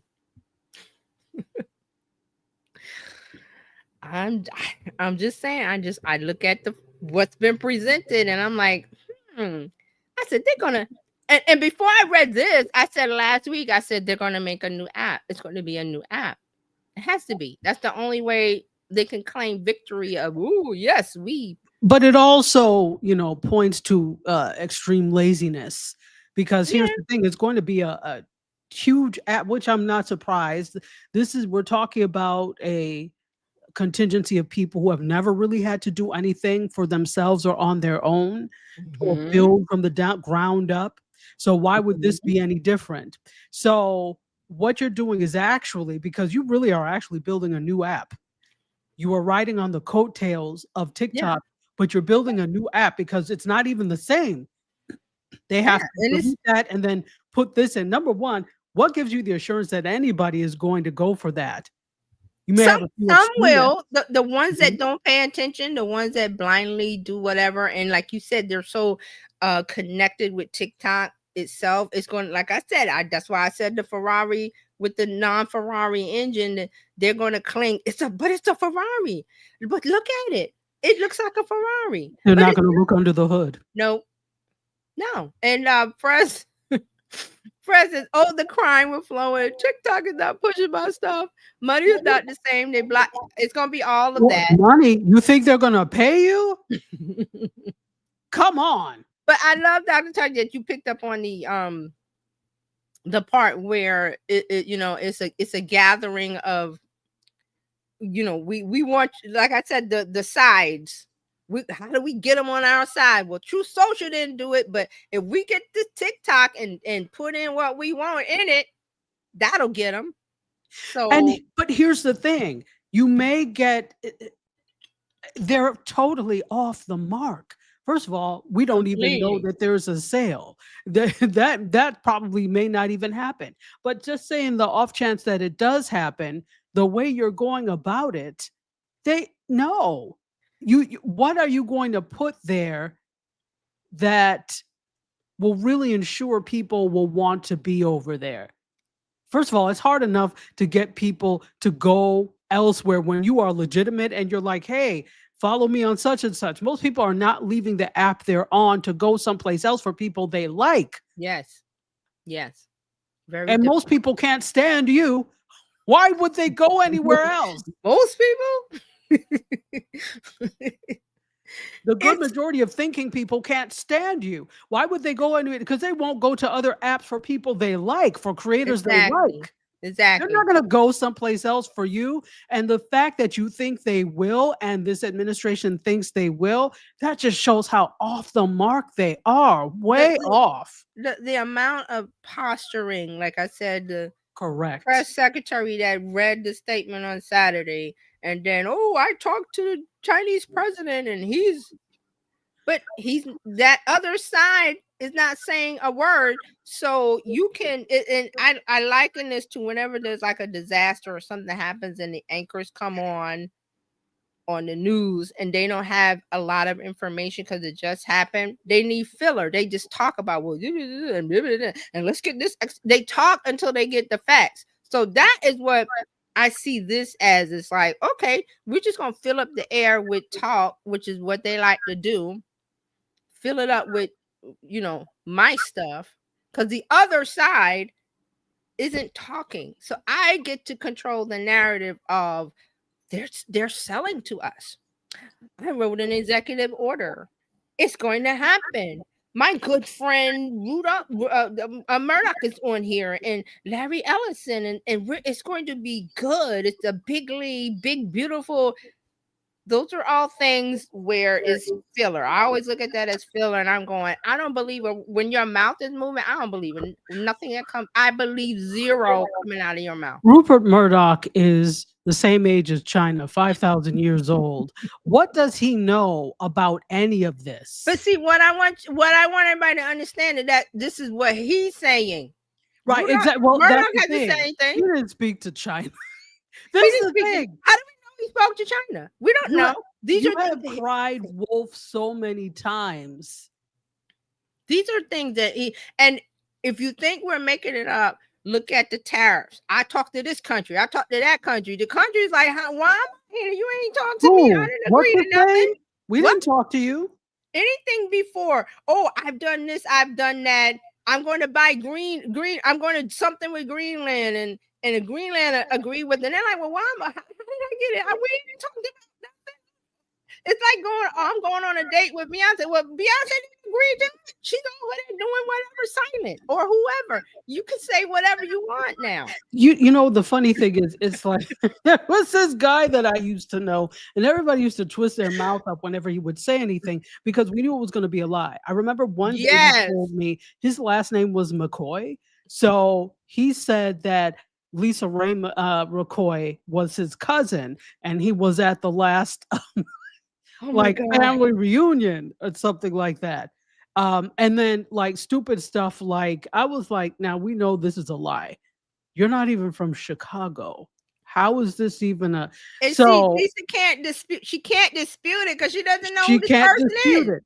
Exactly. And then and here's the key. People are always caught in these lies because the same person said was talking about Giada De Laurentiis, the chef.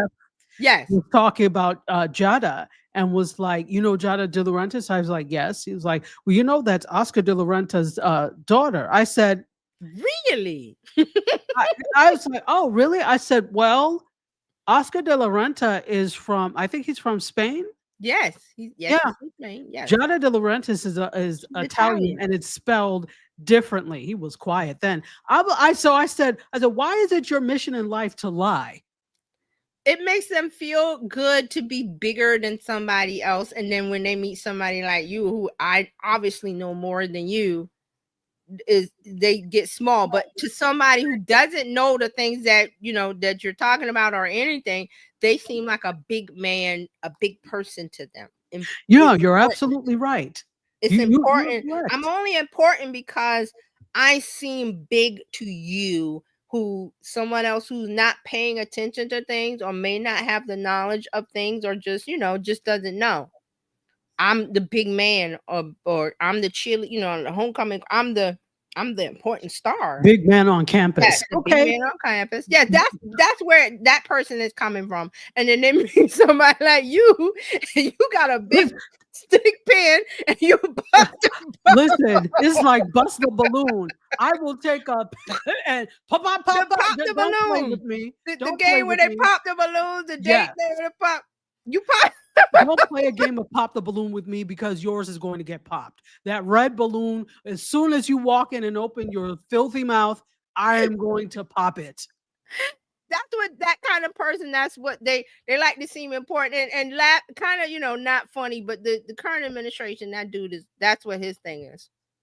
He wasn't loved as a child, so he wants to Not be our loved by problem. all. Not our problem. Not our problem. Not our problem. Fred says Hall and Oates coming in. I can't go for that. No. I know. And isn't it a shame that they're like permanently broken up? Yeah, I know. Yeah. I loved some Hall and Oates when I was little. It's horrible. Okay, so I'm done. You know, that's all I have to say, because we got to get the media stuff, and we're running long. We are so very long. So let's get this in. Yeah. So there's a lot that's gone on this weekend. You know what we've got to talk about first? What? Jimmy Kimmel. Oh, yes. Jimmy Kimmel was suspended, and then he was unsuspended. Unsuspended. So let me just talk a little bit really quickly about this. I was on Touch Base Daily talking about this whole thing, and here's the thing with this. This was absolutely a case of, I don't like what you said, find a way to suspend. So the bigger thing here is, this is all money, because Jimmy Kimmel was just a sacrificial lamb in this entire thing.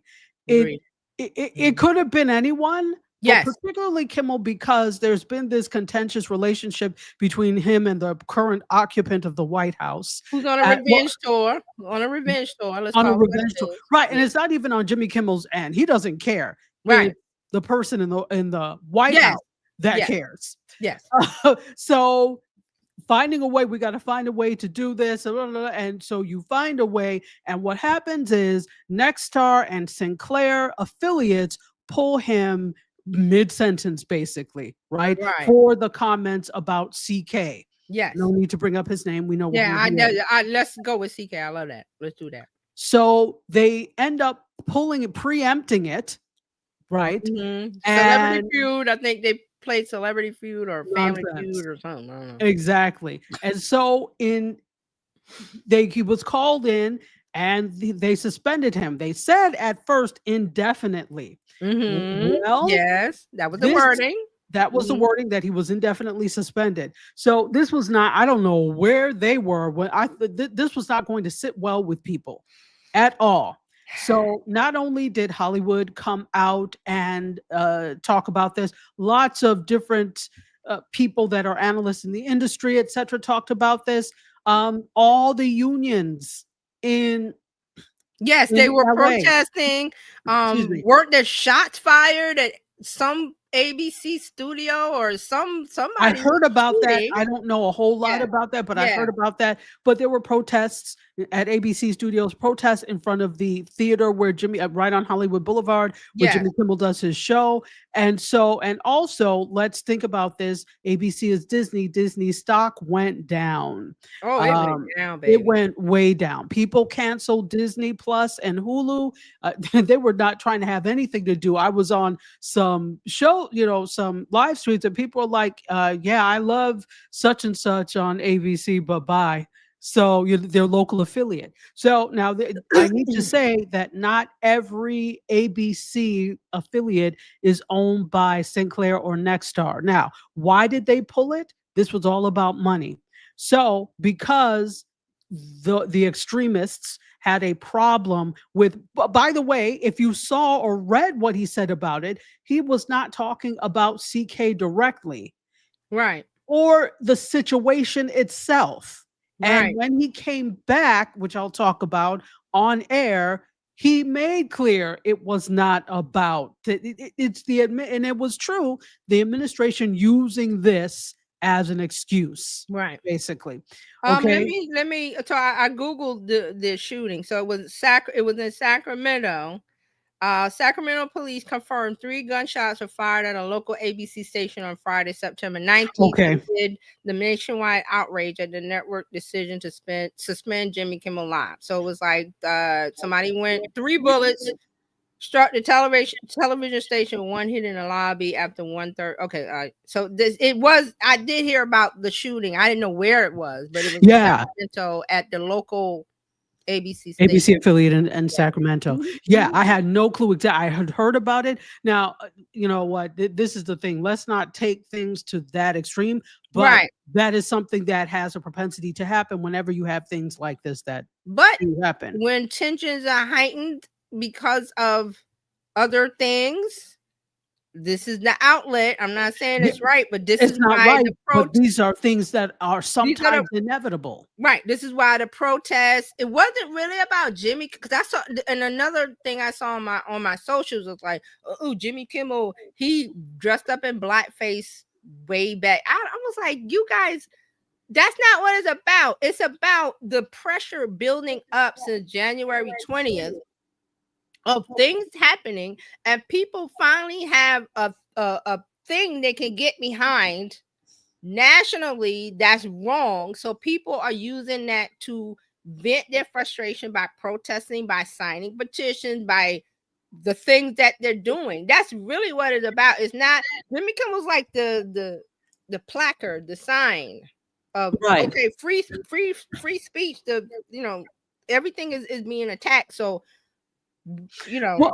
I think for people it was the final straw, because this has already started to happen. But it was the final straw, and there are a couple of things that I said about that. I watched the next morning, not while it was live, but I watched it the next morning. Yeah, I saw it on YouTube. On YouTube. Mm-hmm. First of all, this should be scary to network television, because the fact that you could pull him, but he's like, whatever, we'll just go to YouTube.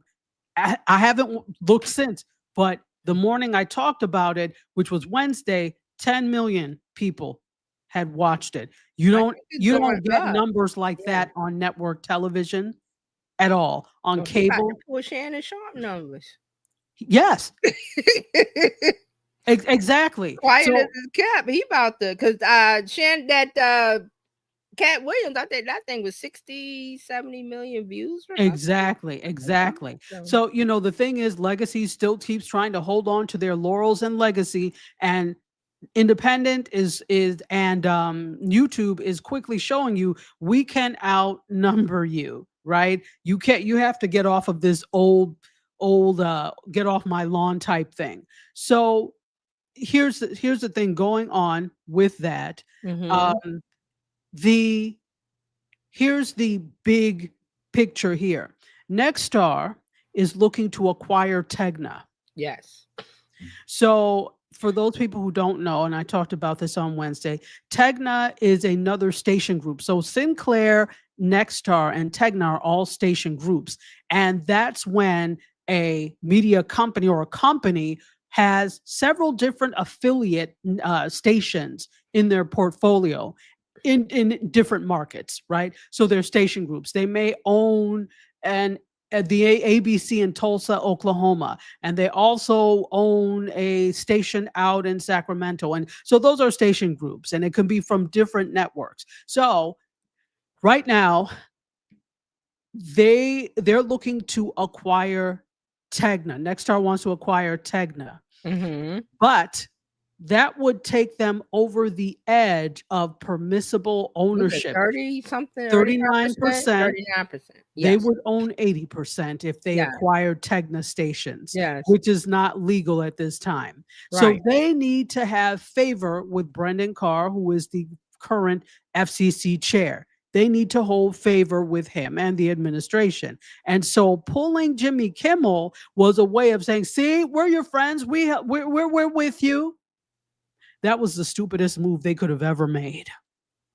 Because that small administration, that small Brendan Carr is nothing in comparison to the billions you will and are losing from people who are annoyed at your attempt to thwart free speech.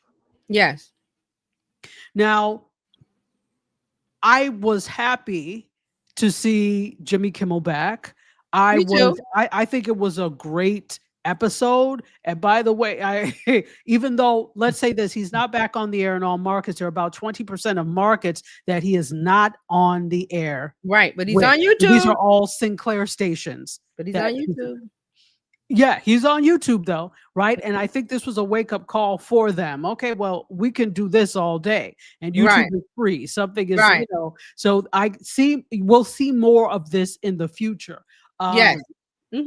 Yeah, we'll see more Yeah. of this in the future. So, I think that while it's lovely that they had all of this energy to protest, I don't see the same energy when they were forcing Joy Reid off of the air, No. when other journalists have been forced off the air. You're all good as long as it's a comedian coming on. And I was really proud of Jimmy Kimmel for saying this. He did say the same thing that I'm saying about Right. journalists. He did and say all of that. And see, but that's what I was saying about a lot of conversations I saw online. You're right. But this is wrapped in a bigger package of free speech, like actually taking an administration in the United States, taking somebody off of TV because they said a joke about the president. Saturday Night Live has been making jokes about every president ever since they've been on. And none of the presidents went, oh, well, off with their heads like an emperor. This is what this guy is doing. Well, and the ironic thing is Brendan Carr, when he was not a chair but was just on the board of the FCC, made a statement saying that satire is one of the premier ways that people are able to speak truth to power. He's basically, I'm paraphrasing, but he said that. So now as the FCC chair, because he's scared of the person occupying the White House, he goes and does this type of thing. Basically says we could do this the easy way or the hard way. What kind of mob boss nonsense? And by the way, if you saw, it was hilarious when what's the De Niro? Oh yeah, came De on. Niro. Yes, that was Robert De Niro really fun. Played that little skit was hilarious. So But see, they all have to dance to his tune. And here's another thing. I know people don't understand, but why? Because it's him. It's really the power of the office of the president of the United States. That's how I look at it. It's the power that was checked before. Now it's unchecked. So that's why people are afraid. I'm not saying it's right. I'm just saying this is why people are marching and dancing to his tune. This is why Disney, instead of doing what they did, they were like, oh, he might pull out licenses. Oh, they might do something to us. So let's, overcorrect. But here's the thing: they're preemptive for no reason, and they didn't think it through. Right, exactly. This is where the power of the people come up, like you said. Who didn't think that people were going to be outraged? I mean, people were canceling the Disney vacations, thousands of dollars. Yes, not 500, thousands. Somebody had a $10,000 trip that they canceled because of this. Because they see the bigger picture of the freedoms that you've been taking for granted for 240, what is it, 50, 249 years, whatever it is. Oh, they're getting challenged now. They're getting a workout. So you better step up and do something. So correct. But all of this, going back to the point before, all of this has to do with freedom of the press. I think that Jimmy Kimmel is just the last straw and is a large example of this.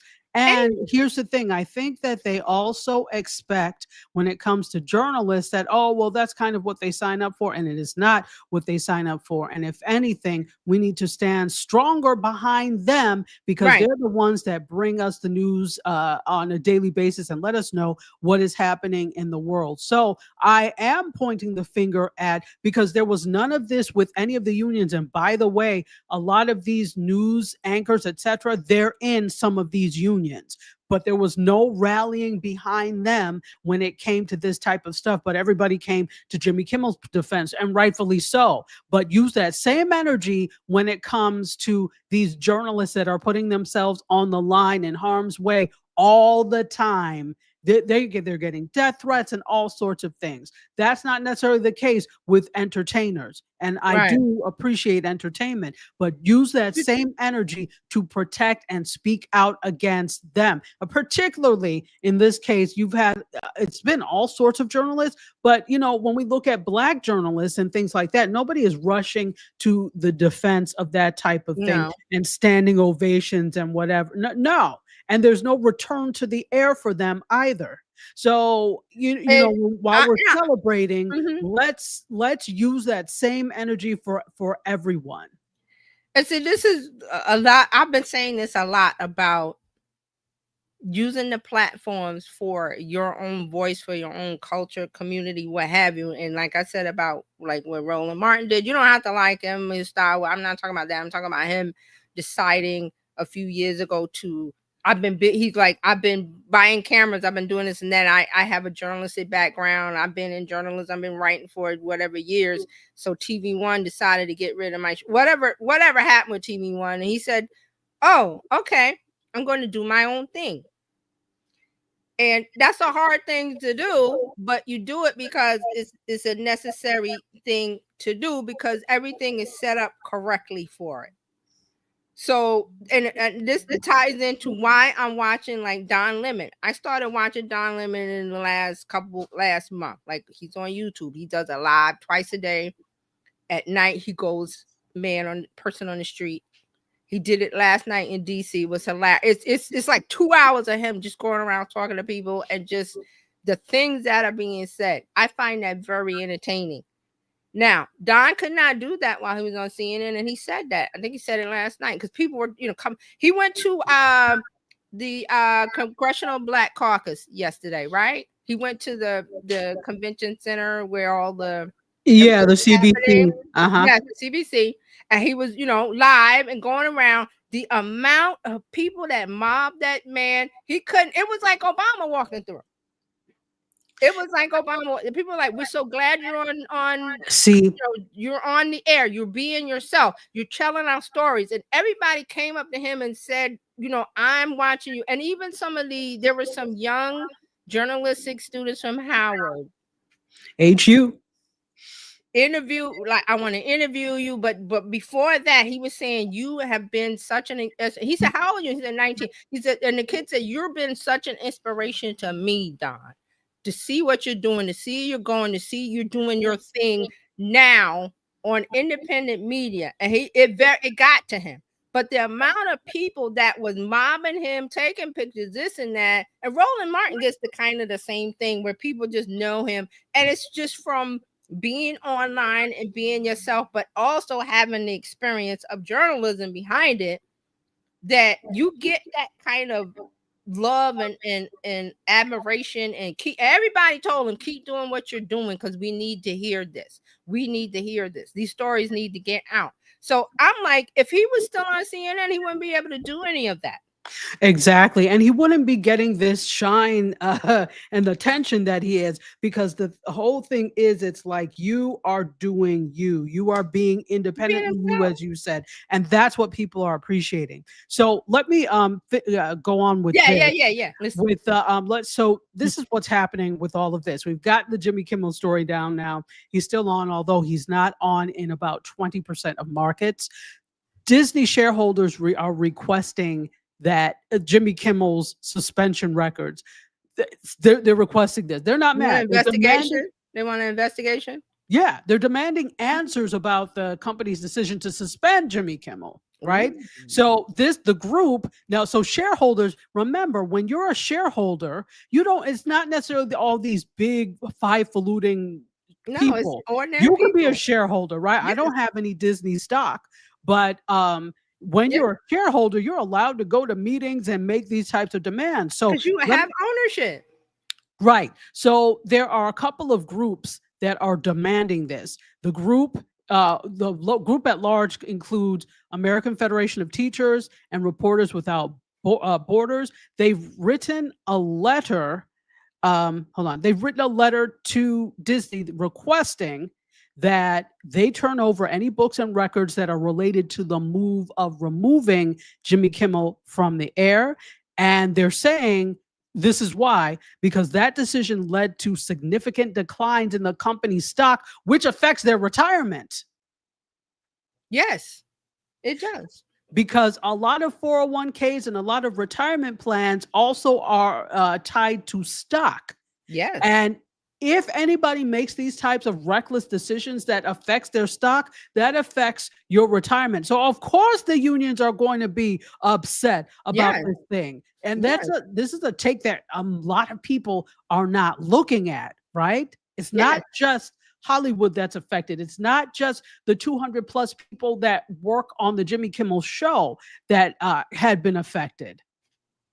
Right. You messing with people's money, livelihood, retirement. And again, like you said, you can have 100,000 shares or one share. You have a right. And these people are standing up and saying, wait a minute, why did you capitulate to this administration when you're not supposed to? And it affected my bottom line, and I'm not happy about it. So Disney got some explaining to do. Absolutely. So they're asking for emails between board members, including the CEO, Bob Iger, and communications between Disney and the federal government or political organizations, and copies of Disney's affiliate agreements with Nexstar and Sinclair. They're also asking for documents related to financial, contractual, or reputational impact of Nexstar and Sinclair's decision to continue to preempt Jimmy Kimmel Live indefinitely on their ABC affiliate stations and on his Truth Social post on Tuesday evening. So this also, because that suggested that he would go after ABC and Disney for reinstating Kimmel. So again, you are now messing with people's mind. I hope everybody is paying attention. Everybody can be involved in this in some way, shape, or form. So now this is what the letter says, part of it. Although we are pleased that ABC did the right thing and put Jimmy Kimmel back on the air last night, due to the administration's continued threats to free speech, including with respect to ABC, we are writing to seek transparency to the initial decision to suspend him and his show. There is a credible basis to suspect that the board and executives may have breached their fiduciary duties of loyalty, care, and good faith by placing improper political or affiliate considerations above the best interests of the company and its stockholders. And the letter is also saying that Disney is like, you got 24 hours, basically. They're saying you will have 5 business days to share the documents before the group pursues all available remedies in order to compel them. So they're represented by Roberta Kaplan, who sued him on behalf of E. Jean Carroll. Yes. So this is getting big, people. This is play stupid games, win stupid prizes. It's consequences to everything. So they want to know, well, why did you capitulate to the administration, the government, when nobody else in the history of the United States has done that before. Exactly. So, it's gonna be a good one. I don't mean good, but there's gonna be, if you're in legal profession, these are some good times. If you're thinking that you got a kid that going to college and trying to think about what they want to do, I suggest you might want to look at the legal profession. There's going to be a lot of lawsuits after this whole, whatever comes from this, because there'll be more. This is not the end, guys. This is just where we are now. There'll be more things where there'll be legal ramifications, lawsuits, and this and that, and everything has to go to the court. So it does. Let's say this though. The courts are already very busy with the cockamamie lawsuits that have been brought by the administration. I said it's been busy. They're going to need more lawyers. Well, they're going to need more lawyers, but it also is going to take a long time. Like, these cases won't be heard for a long time. It's like the Jan 6. How long did that take to get? I'm not talking about happening now, but I'm like, you might want to. Have you ever thought about being a lawyer? This might be the time. They're going to need lawyers. For sure, there are some interesting case studies that will come up for law students. There's going to be a whole. I mean, it's going to be dizzying. So, no. So speaking, I don't feel good about it. But I'm just saying, if you're, you got kids that are trying to think about what they want to do going to college. Yes. So speaking of Disney, Disney is actually being sued. What else is new? They're being sued for continuing to enforce intellectual property rights to the characters in Steamboat Willie, and that's actually the first animated short to depict. Didn't Mickey it come Mouse. Didn't it come out of? It did. Yes. To that entered the public domain last year. Yeah. So, personal injury law firm Morgan & Morgan, and we know them from the commercials, intended to push a nationwide advertising campaign featuring the character Steamboat Willie, but they were met by resistance from Disney's legal team. So they filed a lawsuit seeking a court order that the commercial doesn't violate any of Disney's rights. So again, this filing is following Disney suing a jewelry company in July whose product designs incorporate Steamboat Willie's Mickey Mouse, although they're appearing like it's trying to pass off the merchandise as coming from the entertainment giant. Maybe that's more the thing. But Disney still retains copyrights for later iterations of the characters as well as trademarks. Yes. But that will limit exploitation from competitors. But Steamboat Willie is in the public domain. Right, the first version, because like you said, it's been redrawn several times. So. Right, so the 1928 version of Mickey Mouse, which is the Steamboat Willie Mickey Mouse, that is in the public domain. Right, so but they've redrawn it several times since the 1928 version. Yes, so those we're not talking about any of those. Right, those are still under protection. So we're talking about the original character sketch. So at the time, Disney was given 56 years of protection for the character. Right. But then the copyright was supposed to expire in 1984, and it lobbied for reform, which allowed ownership of works by corporations for 75 years. Okay. Yeah. So, and then in 1998, they were able to delay the entry of Mickey Mouse into the public domain through a law that extended the protection of copyrights by corporations for 95 years from their original publication. So this pushed the expiration of Steamboat Willie to last year, 2024, which is why it is now in the public domain. Right. So, yeah, they're being sued yet again. But it's in the public domain, so we'll see what happens with this. Yes, let me go ahead. Sorry. No, well, I just said interesting. Go ahead. Yes. So, Spotify, little Spotify news. They're strengthening AI protections for artists, songwriters, and producers. So it came out yesterday in their what is it? Their blog called For the Record, Mm-hmm. and it's really targeting AI technology, right? So there are a couple of things that they rolled out in terms of new policies, and they're focusing their policy work on these three things: improved enforcement of impersonation violations, a new spam filter Mm-hmm. system, and AI disclosures for music with industry standard credits. Okay. So the music spam filter, here's the thing: total music payouts on Spotify have grown to 10 billion last year, from 1 billion in 2014 to 10 billion last year. But because of these bad payouts, those can entice bad actors, right? Right. So they do spam things such as mass uploads, duplicates of songs, SEO hacks, artificially short track abuse, and then other forms of what we're calling slop, right? That Yeah, have I become, swap. yep, they're easier to exploit now because AI tools make it easier. So what they're trying to do is, with this new spam filter, it will identify uploaders and tracks engaging in the tactics. They're going to tag them and then stop recommending them.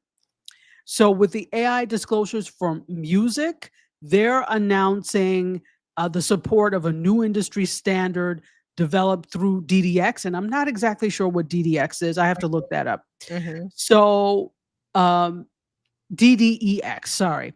Okay. So when information is submitted through labels, distributors, and music partners, they're going to display it across the app. So this standard is going to give artists and rights holders a way to clearly indicate where and how AI played a role in the creation of the track. So whether that's AI generated vocals, instrumentation, or post-production. Right. So they're just trying to, what they say, strengthen trust across the Okay. So yeah, so Spotify came out with that yesterday. Yeah, and because there was something this summer about an AI band that the people, yes, millions of people were following it. It was an AI band, and I was like, "What? it's crazy. I It is think, crazy."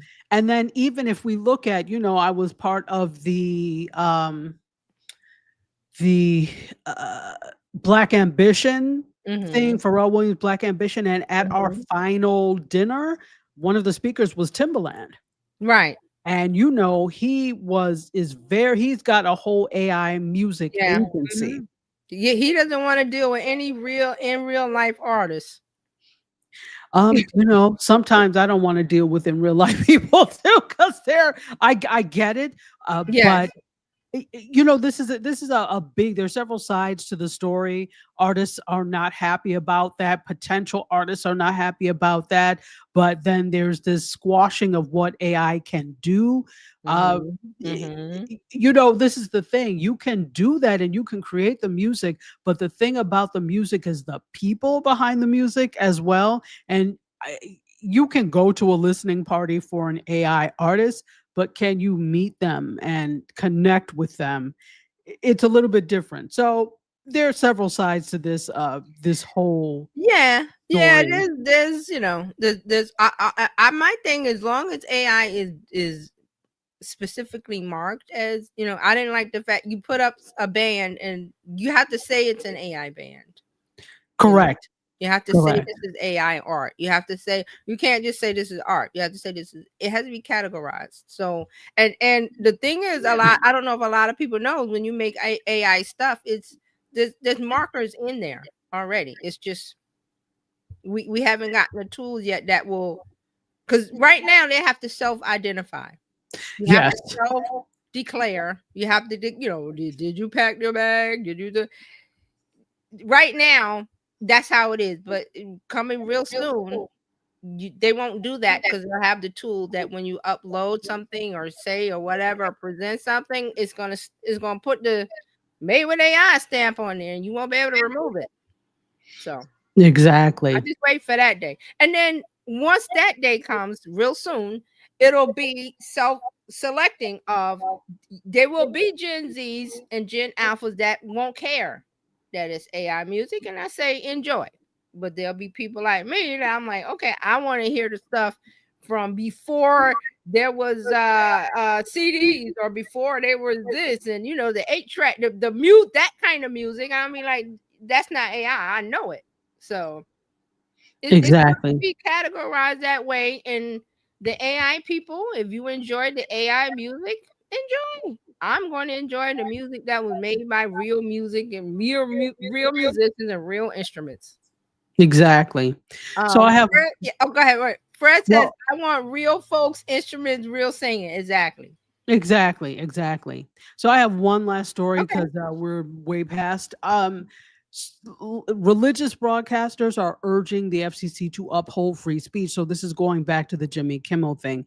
So the National Religious Broadcasters, the NRB, they're actually lending their voice to the people, saying that the FCC should continue to use a very light touch when it comes to policing what's on the airwaves. So again, this is in light of the Jimmy Kimmel controversy that's really put free speech in the headlines, right? They're saying the FCC needs to uphold its standards, quote, consistently and fairly across political lines. This is what they say. The strength of our democratic republic lies in its openness to diverse voices in the public square, and the government is responsible for allowing space for civil disagreement. And this was by President Troy, the NRB President Troy Miller. When one voice is suppressed, all voices are at risk. If viewpoint-based suppression can be directed at mainstream broadcasters today, it could be directed at faith-based broadcasters tomorrow. And see, here's the thing, because Ted Cruz actually said the same thing.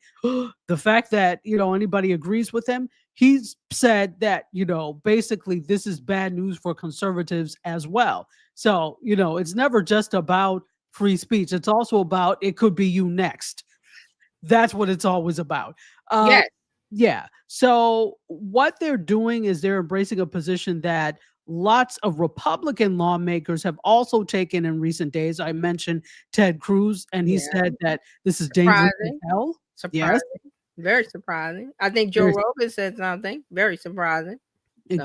Even Mitch McConnell is agreeing that Cruz, agreeing with Cruz in terms of getting it right. Senator Rand Paul also called the comments made by Chairman Brendan Carr absolutely inappropriate during an appearance on Meet the Press.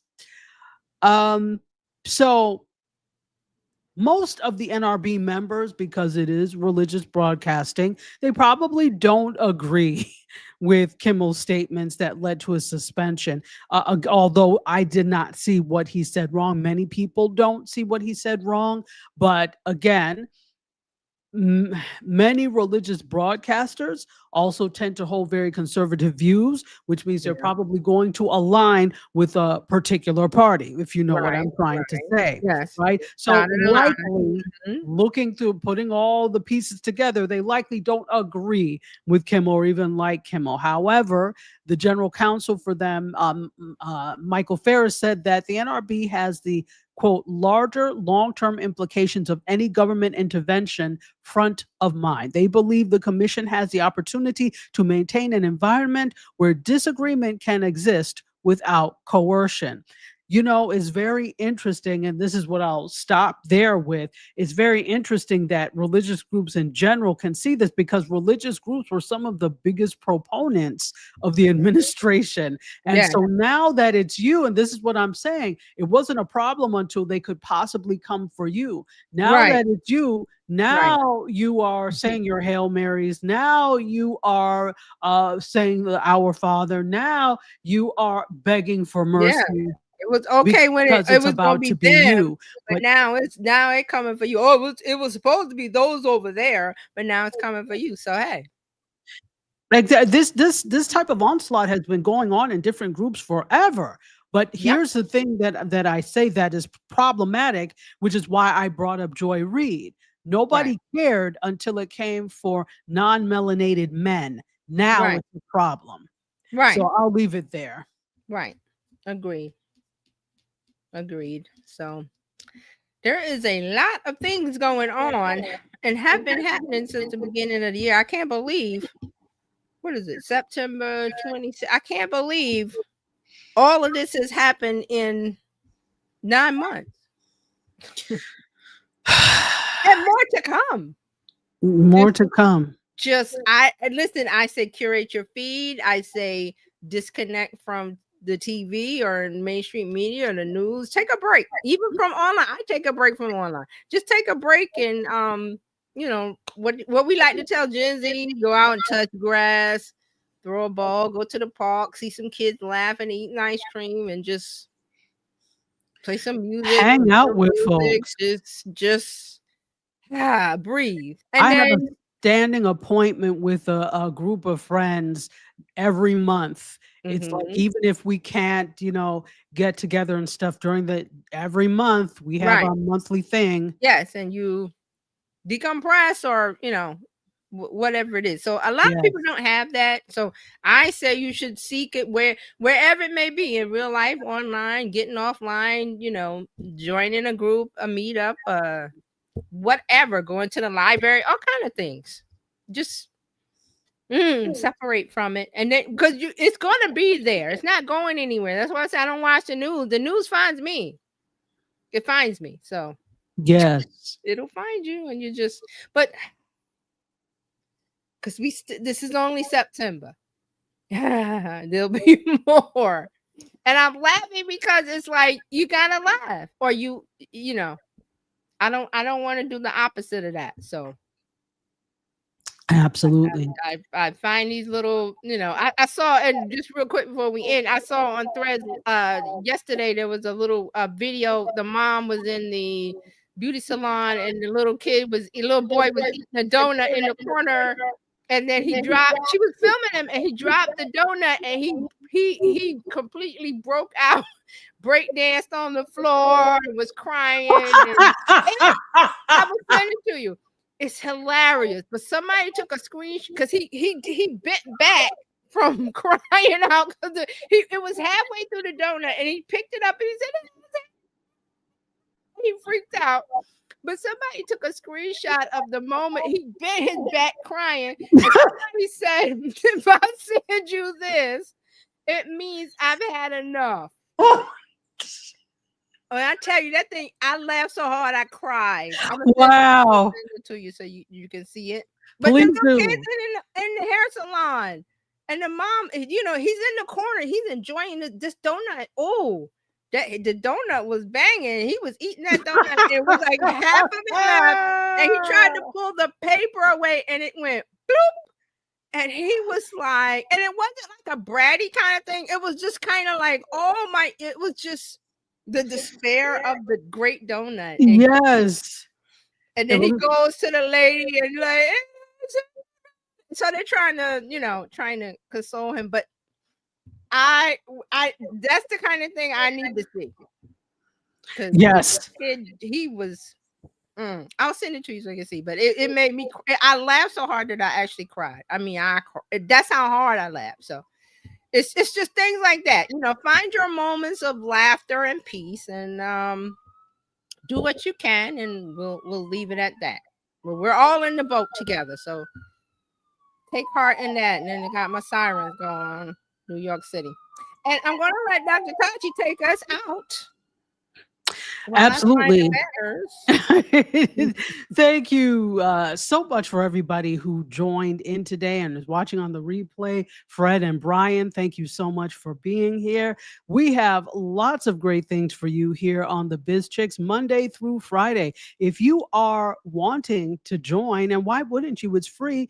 Text 33777 text biz to 33777 to join the Biz Chicks. Again, text biz to 33777 so that you can become a part of the Biz Chicks and get all the wonderful information that is sent out. Monday through Friday, there are great programs here. So on Monday, of course, it's Coffee Talk with the Biz Chicks.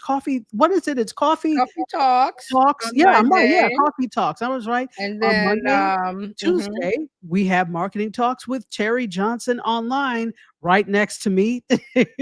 Wednesday, we've got Profits in Daily with Coach Karen Fern, who's amazing.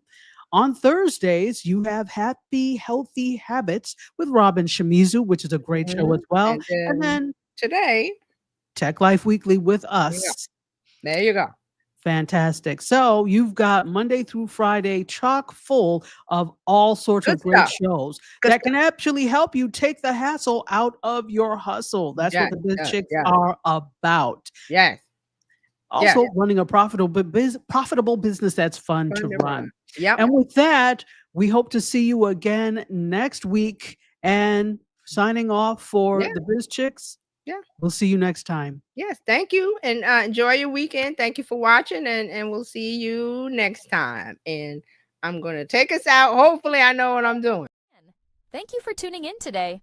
We trust you've learned something to help you build a more profitable business and take the hassle out of your hustle. See you next time.